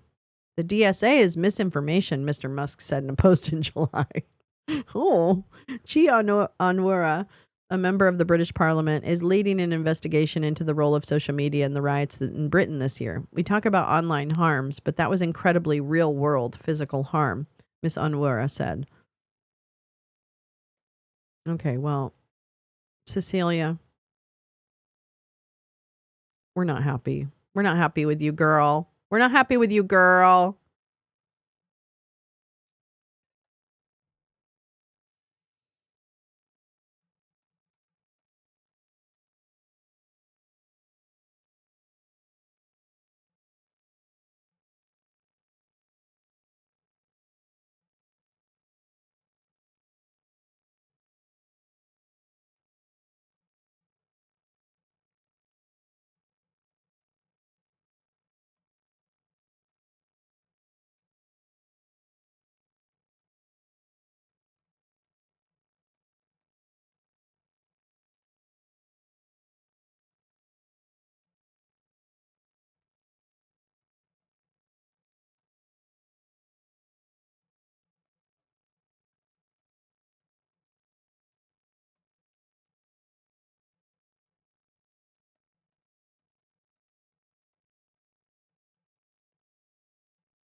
Check my DMs. I will. Not that Blue Sky is the permanent solution. Yeah, I know. I'm just staying on X to be a pain in the ass. I'm doing as much on Blue Sky as I am on X. And Blue Sky is just also, you have to read it aloud while you type. Like, look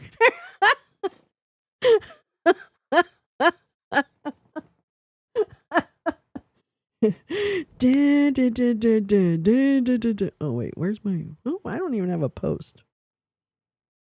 I don't even have a post. Here we go. So, quoting Zuck saying he wished he didn't stop promoting. Guys.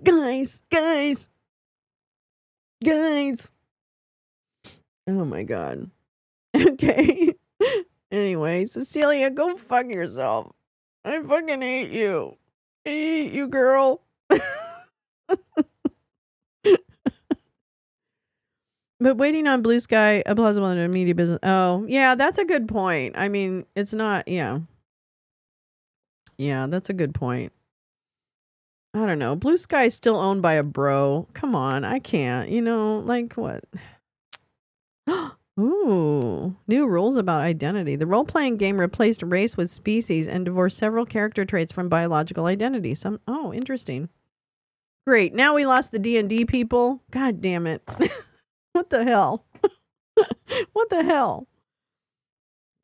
Okay, hold on.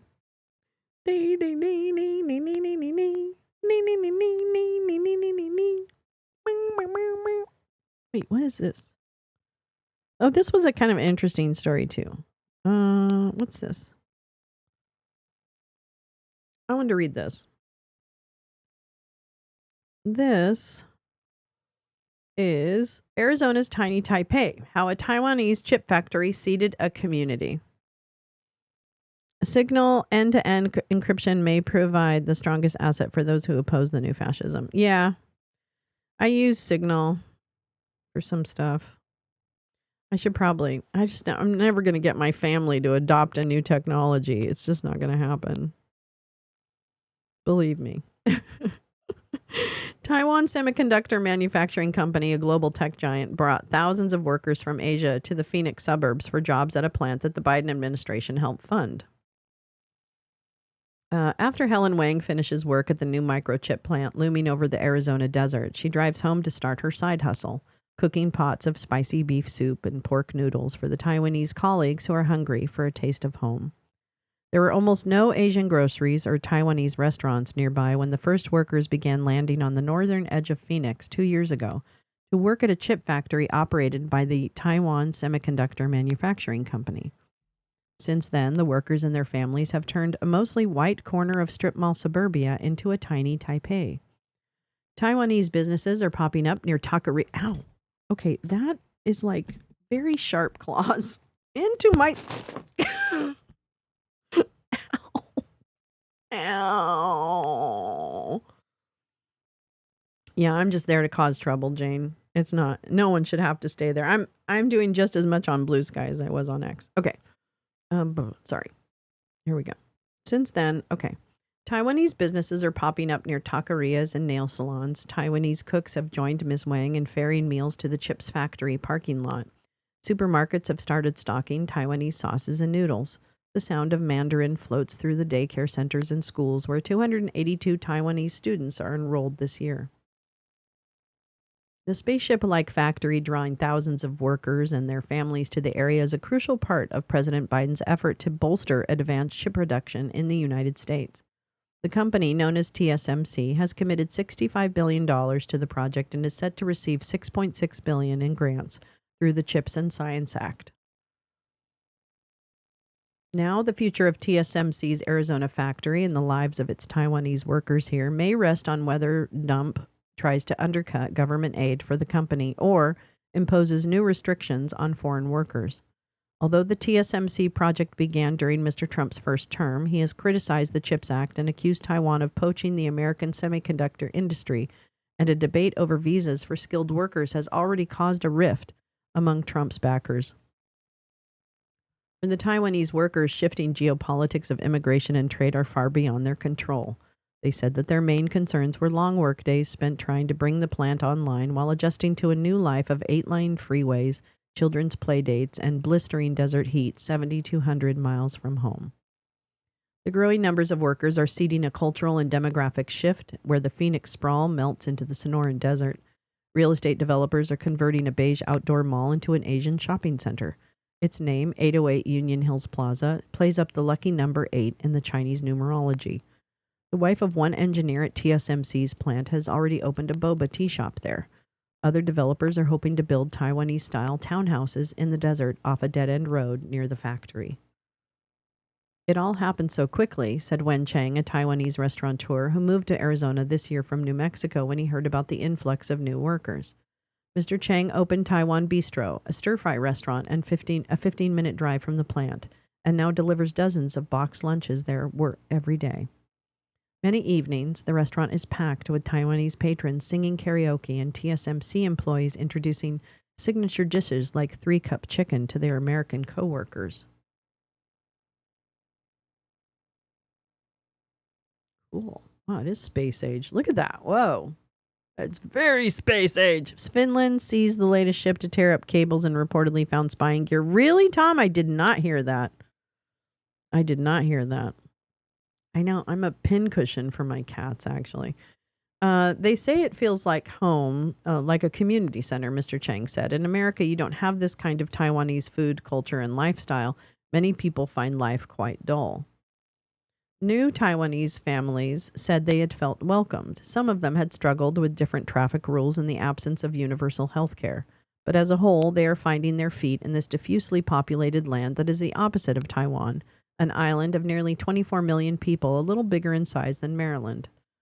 But their arrival has stoked tension inside the plant, where about half of the approximately 2,200 employees have been brought in from Taiwan. Some other Taiwanese workers have come to Arizona on temporary contracts for constructing the factories. The company expects the proportion of American workers to increase as it builds out its plants. Well, what are you going to then do with the people who came all the way over here to do it? Are you just dumping them? I don't get it. Labor unions in Arizona complain that when TSMC sought visas for 500 Taiwanese workers to install highly specialized equipment, and 13 former employees complained. Okay. And 13 former employees have filed a lawsuit against TSMC of having an anti-American culture. The suit said TSMC had denied workers who were not Asian or Taiwanese opportunities to advance, giving them poorer valuations and forcing them out of the company. TSMC declined to comment on the lawsuit, but said in a statement that it believed the value of a diverse workforce and that it provided channels for employees to raise concerns. Current and former TSMC employees have said some American workers are not accustomed to the company's demanding workplace culture and rigorous hours. Cultural differences, including communication style, have led to frustration on both sides. TSMC, yes, econ lessons, yes. TSMC said its first factory in Phoenix was expected to begin commercial production in the first half of 2025. The company has 2 more factories in the pipeline. Plants will make advanced chips critical for enabling artificial intelligence and defense systems. Oh, what about making like life-saving equipment? I thought we needed chips for that. What? What? Cool. Everyone's hanging out. In more than a dozen interviews, Taiwanese workers, their spouses, and their children said they had decided to uproot their old lives for a combination of new experiences, English education for their children, and financial incentives, up to triple the usual salary, along with perks like housing subsidies. As long as you have thick skin, there are no problems, said Katie Wang, a former TSMC contractor who moved to Phoenix with her husband and children in 2022. Employees said TSMC has helped their families with housing and transportation when they arrived. Leaders from an established Taiwanese community on the opposite side of Phoenix metro area stepped in to help them learn English, get driver's license, and find Asian markets and doctors. In quiet ways, the TSMC families have started to announce their presence. Some place corporate awards in their front windows at apartment complexes near the factory. Children have joined baseball teams and dance classes, and parents have been invited to schools to explain Lunar New Year traditions. Deliveries of fermented bean paste and soy sauce from the Asian market, we sit on their stoops alongside the more familiar sight of Amazon boxes. 2 years ago, a Taiwanese pastor at the Northwest Chinese Baptist Church began offering an English conversation classes at the request of a handful of people. These days, the classes attract more than 100 participants, many of them spouses of TSMC engineers. Taiwanese people help Taiwanese people, said Gary Chen, a real estate broker originally from Taiwan who helps as a translator during the English classes. They have all kinds of different needs as an immigrant community. They didn't have enough help. Many new arrivals use Line, the dominant messaging app in Taiwan, to ask more unexpected questions. How do you find a Mandarin speaking dentist? Where can you buy hockey skates? Why is all American Chinese food so sweet? It's so different, said Rebecca Wang, 43, who moved to Phoenix with her husband and 2 young children in November 2022. Oh, that's Gary. There she is with her babies in the desert. Before she arrived, Ms. Wang said, people warned her that gangs were everywhere and that the streets were unsafe after dark. Instead, she said she has been stunned by how many fathers show up at school pickup, how quiet the streets of her new subdivision are. She said she did not know whether the family would stay after her husband's 3-year contract with TSMC ended, but last year, the family decided to buy a Spanish-tiled home with a palm tree out front and a pool out back. This is what we want from America, Ms. Wang said. Yeah, me too, babe. No, I don't want that. Like many women whose husbands work at TSMC, Ms. Wang gave up her career in Taiwan to become a full-time mom in Arizona. She had been a project manager with a solar company, but she said the time difference and demands for caring for 2 young children made it impossible to sustain her job, especially when her husband often worked until 8 p.m. Other women said finding work was hard when they spoke limited English and did not have the necessary visas. Instead, several have started their own businesses from home, selling meals and crafts, styling hair, or doing nails.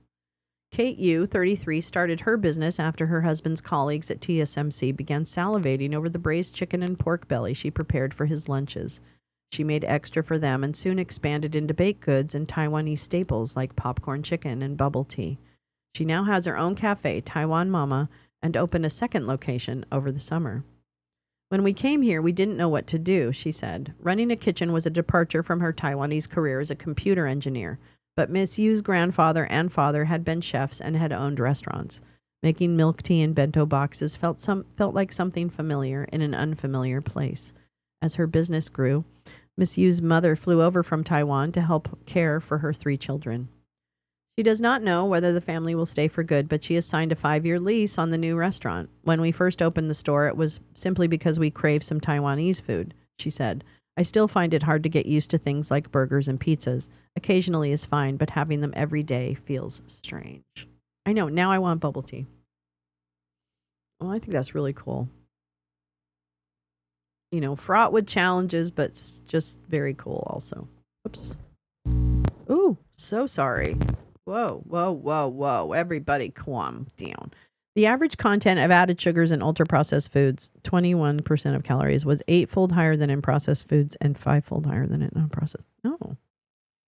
Reports that Ukraine reviving its rocket missile industry, V1 type pulse, is also an option. Hi, Val. I missed you, boo-boo. Hi, baby boo-boo. This sounds very wholesome, yeah. Did you see Finland? Oh, yeah, that's right. Econ Channel saying the Tsar of Russia is moving manufacturing to the east of Urals to get out of reach. But that's kind of hard. Do they have money to move their stuff? How do they even have money to move their shit? I know. I do admire these families. They give up everything, and they come to a place where they don't know what's going to happen. You know, I think it's great. I hope it really is something that works out. Okay. Let's see. Let's see what we do. Matt Gaetz is upset about everything. Oh, Joe has announced an additional $2.5 billion to Ukraine. Yeah, baby. Kind of want to read this Shen one. I really want to read that. I know it's kind of silly. Wait a minute. Let me see. Oh, I really need to read this. Okay. This was from, when was this from? Has this changed at all? This was yesterday. We could easily succumb to info overload. Must do a prana yoga exercise. Actually, you know what? I should probably smoke a little weed before I read this.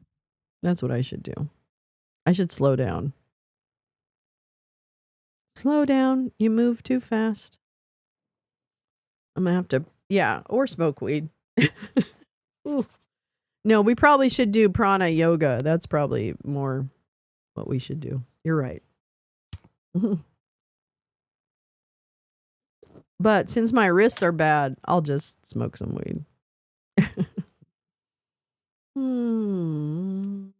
Oh, here we go. Paul Langan. TSMC's products are used in a variety of end markets, including smartphones, high-performance computing, Internet of Things, automotive, and digital consumer electronics. Well, there you go.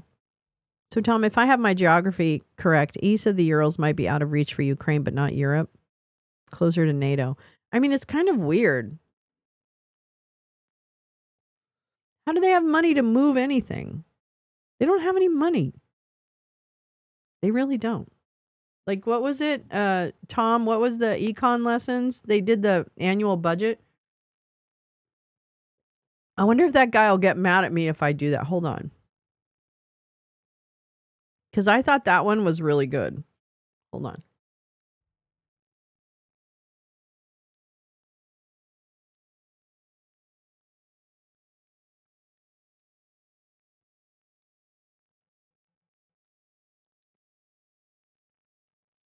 Where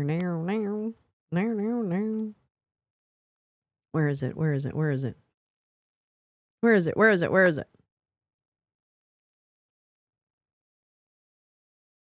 He did one on the. Well, it's kind of hard to follow, but I mean, where is it? Damn it! It was a while ago.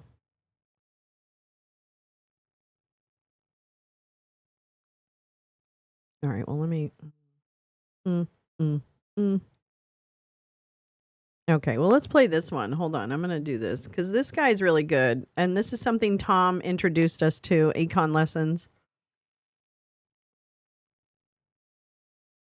In this video, I want to talk about how Russia is building. Wait, where's he playing? Where's he playing?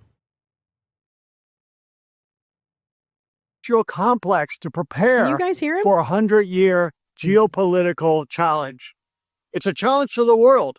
And if we want to make the world a better place, which we do, we should take it seriously.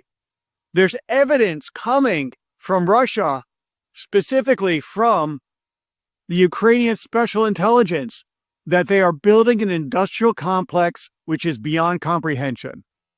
Let me explain. In the 1940s and in 1944 and 1945, Albert Speer, with his industrial policy in Germany, They peaked at industrial production in July of 1944. With all the bombings and all the conflict and all the destruction, July 1944, they produced in 1 month 3,000 aircraft, Messerschmitt, etc. 1945, in other metrics, they were peaking in production, despite the rubble you see around them. Why is that? Because it takes years to get an economy to be organized for an industrial military way. Years and years. Russia is just beginning to do this, okay? They have drone factories. Everything is east of the Urals, like Tatarstan, produces thousands of drones. And I extrapolated out that if they continue this production on the current trajectory, in 17 years, they could produce 10 million drones. Maybe not at that specific factory, but if they extrapolated out what they're doing. Everything about Russian economics is about scalability. And it's a very interesting conversation. So the Tsar of Russia obviously lived in Germany, in Berlin, and studied German and modeled his economy after the German economy. And he modeled it in a couple of ways. If there's a labor shortage, no problem. You treat people like cattle, which is something I am very much against. Bring low-skilled, tempt them in. You know, in Germany, they used forced labor. This is similarly forced labor by enticing people from Africa, India, the Middle East with student visas, and then they find themselves working in these drone factories. But again, it's about scalability. And what this means is the Russians tend to find one or two things that really, really work and then just scale it up. And they have the ability to do that. When I used to play this game Civ 2 in the second generation, you could build a unit called Fanatics. And if you just scale that up, you could game the system and win at the deity level. And I played other games, obviously board games like there were these Global War and produced by SBI and World War III produced by SBI. You know, I would find one unit that was like, or two units that were types of production units that were super optimal in terms of the cost value. And then I would just forget about the metrics of all these complexities. I would just scale those up until it overwhelmed the enemy. And that is a similar idea. It's in the Russian cultural mentality of scaling things up. In a gameplay, it's not a bad strategy. And that's what they're doing with this economic military industrial complex. Another example of that is, what do you know? AI, crypto mining, supercomputers.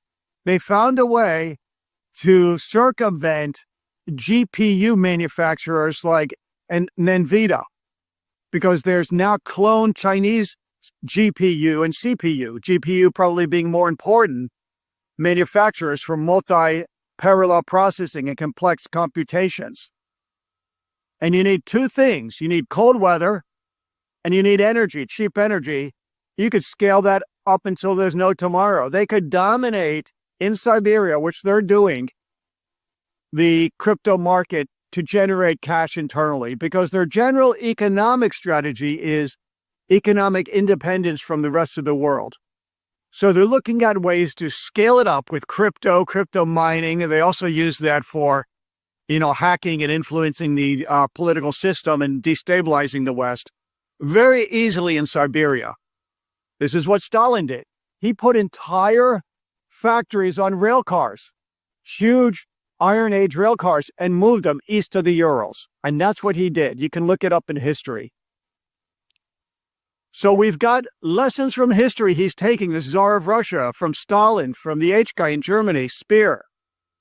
His economics minister is Maxim Rezhetnikov.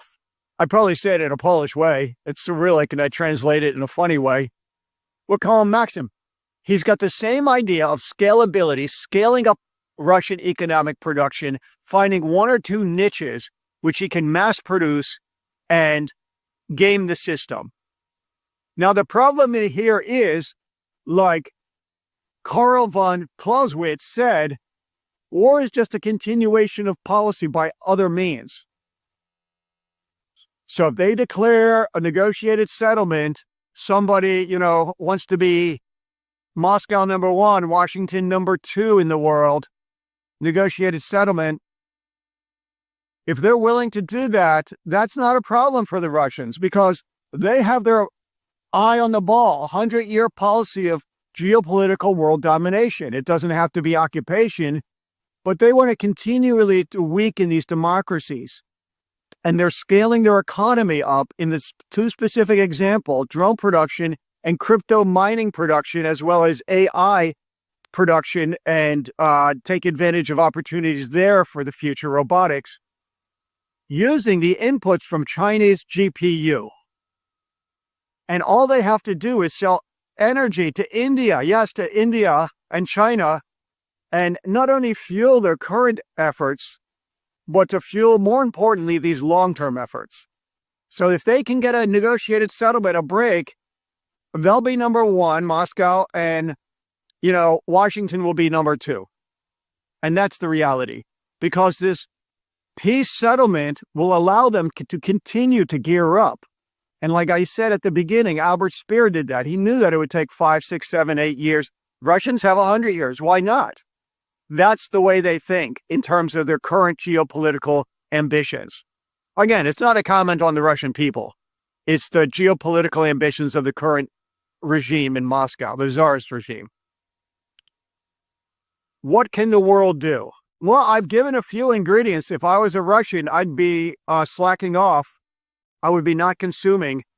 The more we can hold strong and hold the line and maybe not cave in a negotiated settlement, but increase the sanctions, the more chance that the people of Russia can bring positive change to Russia somehow.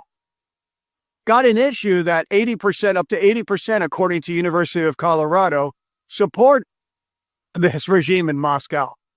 The majority even being in the countryside, 40% being women, which is, a little bit puzzling to me, and 60% men. Because women often are the carriers of the next generation for various reasons. So what is the solution? I guess the solution is, 1, Europe has to stay strong. 2, we have to be aware, because awareness, as I said, is almost synonymous with the ability to change. Unless you're aware of a behavior, and I'm talking about a world community collective unconsciousness behavior, then it would be very hard to change it. We have to be aware that these massive industrial complexes are mushrooming in Siberia. Drones, AI, robotics, crypto, these things are sprouting up everywhere like after an autumn of rainy summer, autumn mushroom festival in the deep forest. They're just everywhere. And the way to stop it is keep the pressure economically on Russia, so the populace, because the general population of Russia is declining in standard of living. We know this. I've given you evidence, is to keep that pressure up. Don't let up.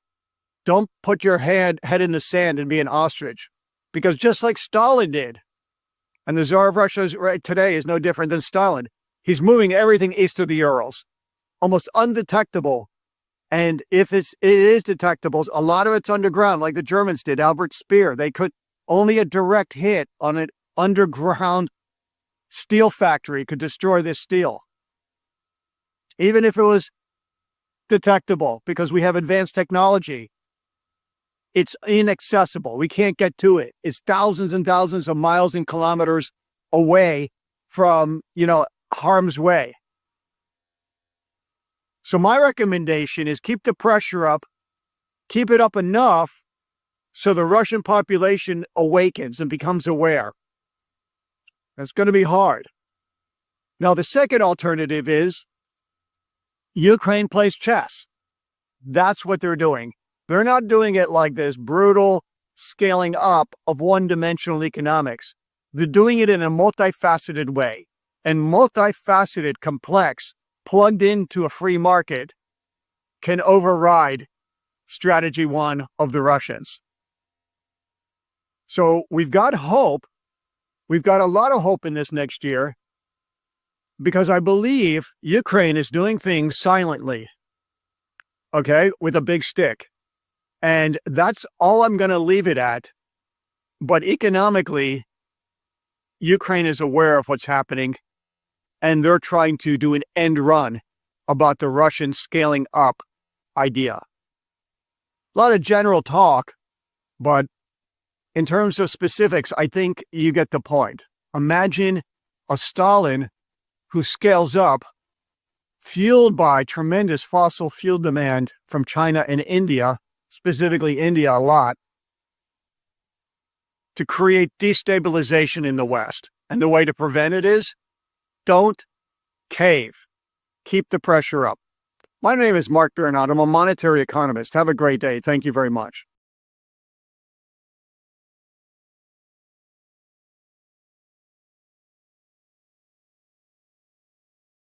I love that guy so much. I love him. Tom, thank you for introducing him to us.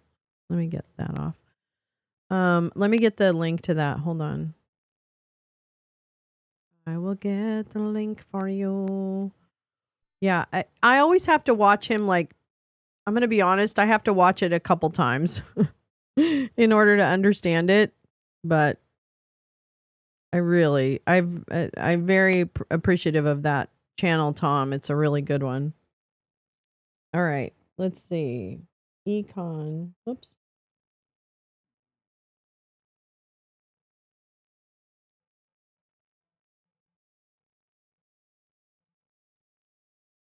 Do, do, do, do, do. Okay, there's the link to the video we just watched. Do, do, do. Seems algos follow my strange thought process. Yeah. Did anyone notice oh, I did not notice that badger. There's wildfires here. And yeah, I'm going to have to watch it twice because he was talking about things, but it's very interesting. Oh boy, I don't remember his name. Hold on. Let me see what his name is. Mark something. That's terrible. What's his name? Hold on. His name is Mark. Oh wait, why don't people just put their freaking names on things?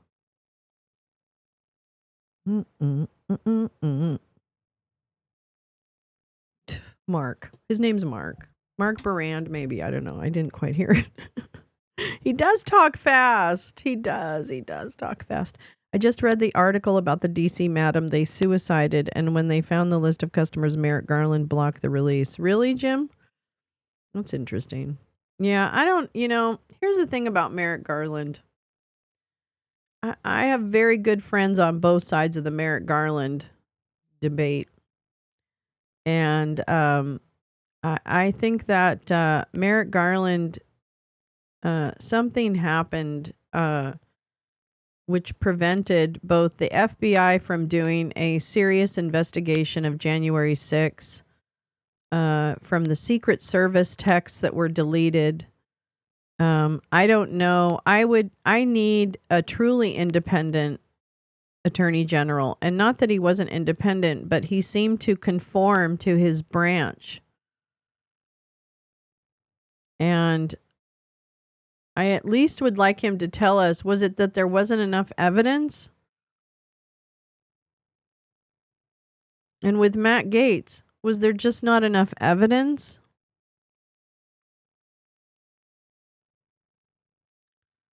So explain to us, Merrick, why you made the charging decisions that you did. And I know that's an extraordinary request.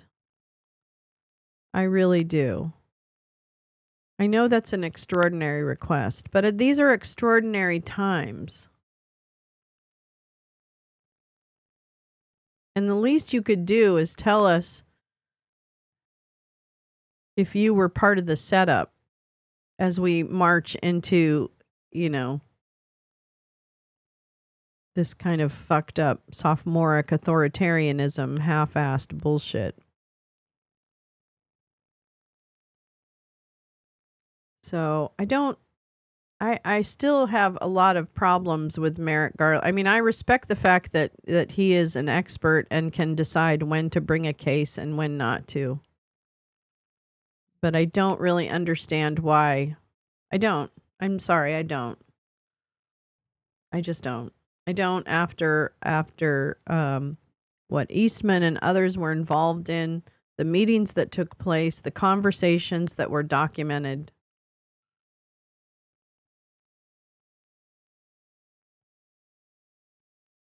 There's enough evidence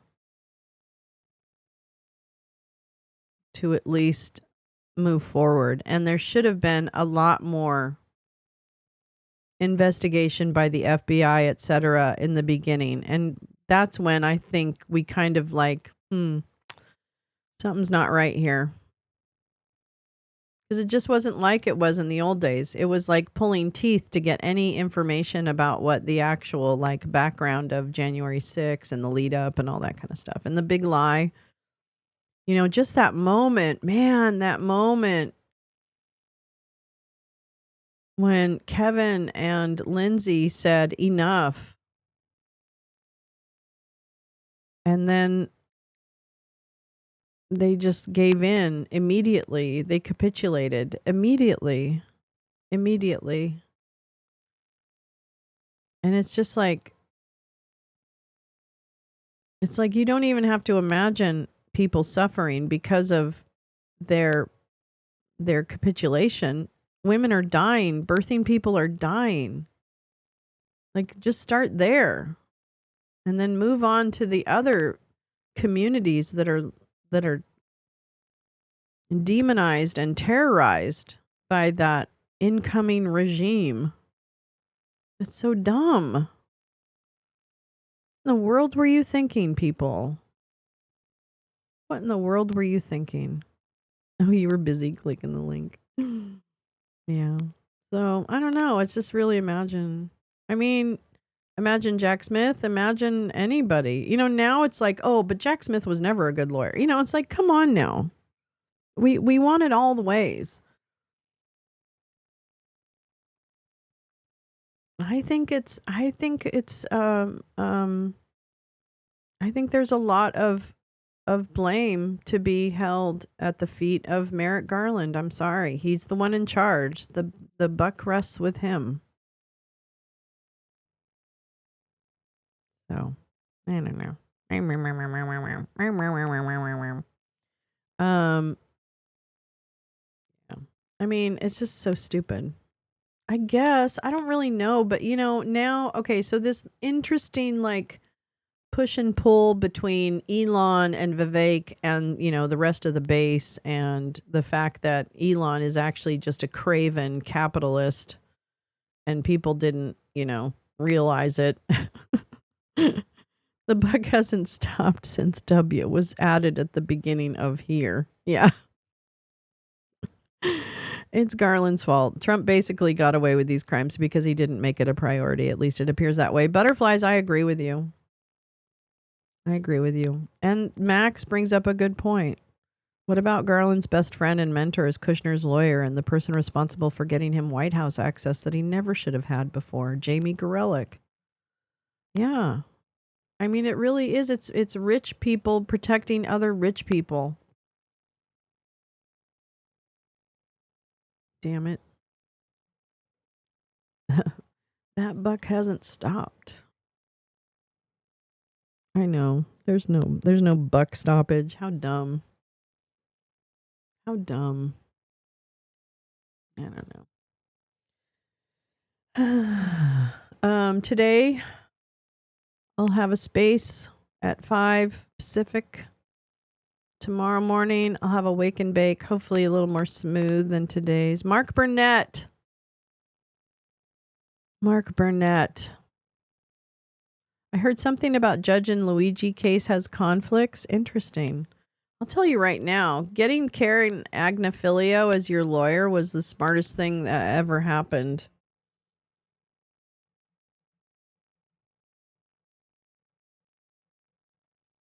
Like Beernat. Oh, Beernat. Mark Beernat. Oh. Carla, who's that? Who's Mark Beernat? Although Mark Burnett. Let's see. Let's see. What's from today?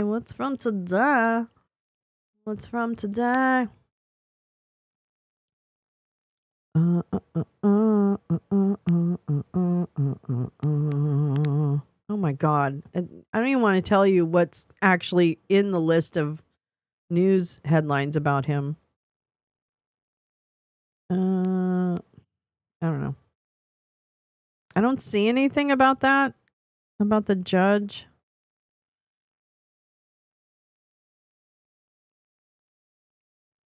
There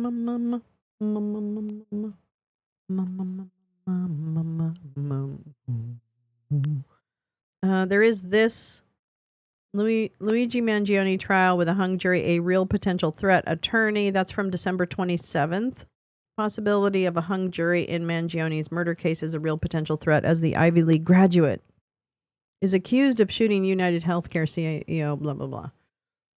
In an opinion piece for The Hill published Friday, Cohen, a white-collar criminal defense lawyer in New York, wrote, "There has been no time in recent history where the media has been as fixated on an arrest and a prosecution and the possibility of nullification lurking as a real potential threat for prosecutors and jury selection." That doesn't talk about the judge, though. Agnifilo. Oh, I know. I'm sorry. I like the way I say it. Agnifilio. All right. Agnifilo.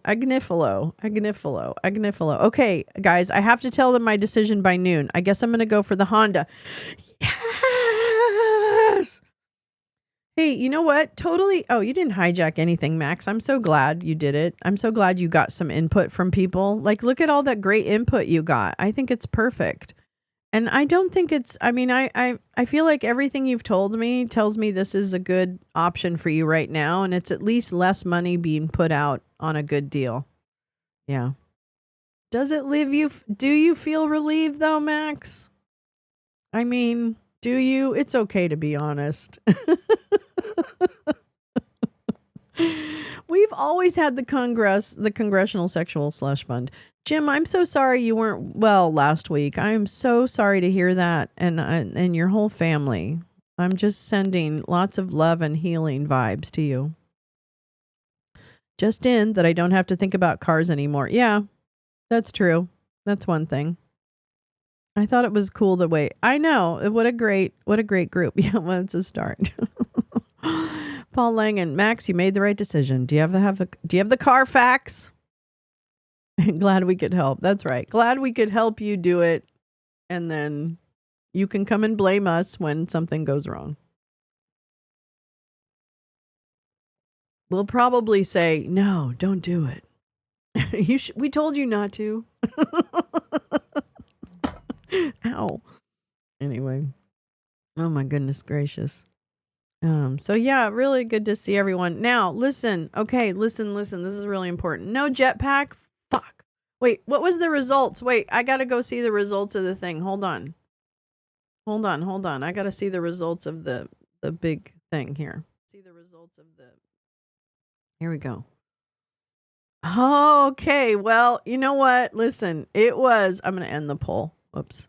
Hold on. End the poll. Okay, here we go. So the poll was, should Max get the car she's been looking at? Yes, 55%. Time to get the jetpack, 25%. No, 18%. 27 votes. Of course it's rigged. Of course it is. Hydrogen peroxide. Woo!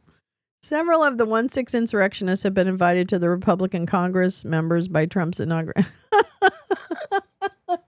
Who gives? Ugh.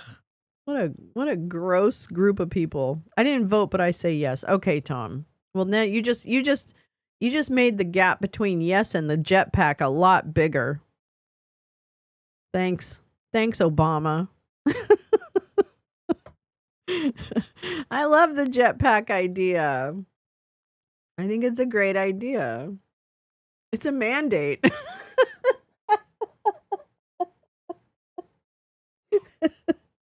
Now that's a real mandate. Okay, that's a real. I voted jetpack. Yes, butterflies. Yes. I fucking love it. Yeah. Obama, I have questions if I ever meet him. That's right. Thanks, Obama. That's what I say all the time now. Bobo and I say that all the time. Thanks, Obama. Anyway.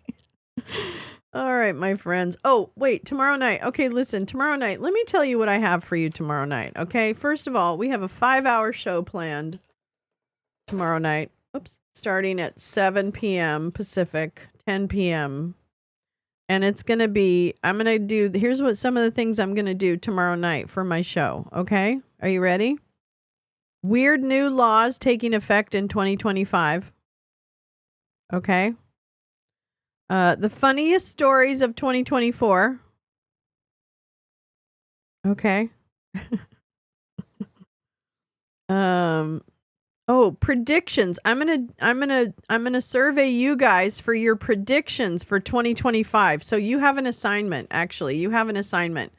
You need to come prepared with your prediction for 2025. Okay? Prediction for 2025. Let's see.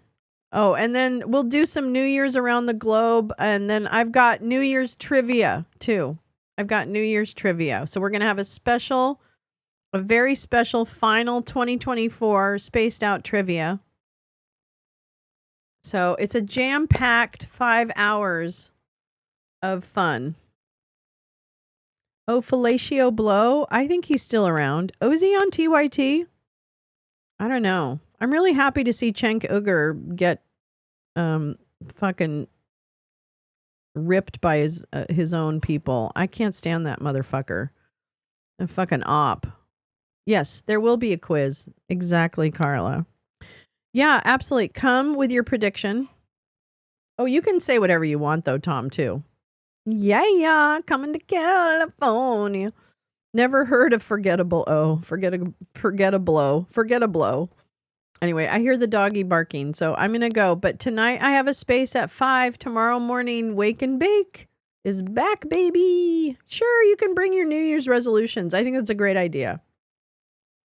And then, we have lots. So it's going to be a jam-packed night tomorrow night. I hope you don't have any plans because I hope you can spend it with me. That would be really great. I can't think of a better group of people to spend New Year's Eve with. So I really very much look forward to it. So please. All right. Have a great time. Have a great Monday. I'm so glad I'm back. I missed you guys so much. Oh my goodness. I missed you so much. So I will see you. I hope everyone had a great holiday. I hope you had some rest. I hope you're restored. Yeah, we're going to have such a great trivia. We're going to have a great time tomorrow night. So come and play with me tomorrow night. Screw your fancy parties. Fuck getting dressed up, man. Fuck it, man. Just get in here. Get your jammies on. And let's talk about some funny things. Let's laugh together. That'll be the way we start 2025, with a good old laugh. All right. Thanks, you guys. So good to be back. I missed you so much. Thank you again. And thank you for all the wonderful things and well wishes that you sent and your flexibility. I really appreciate it. So here's to us.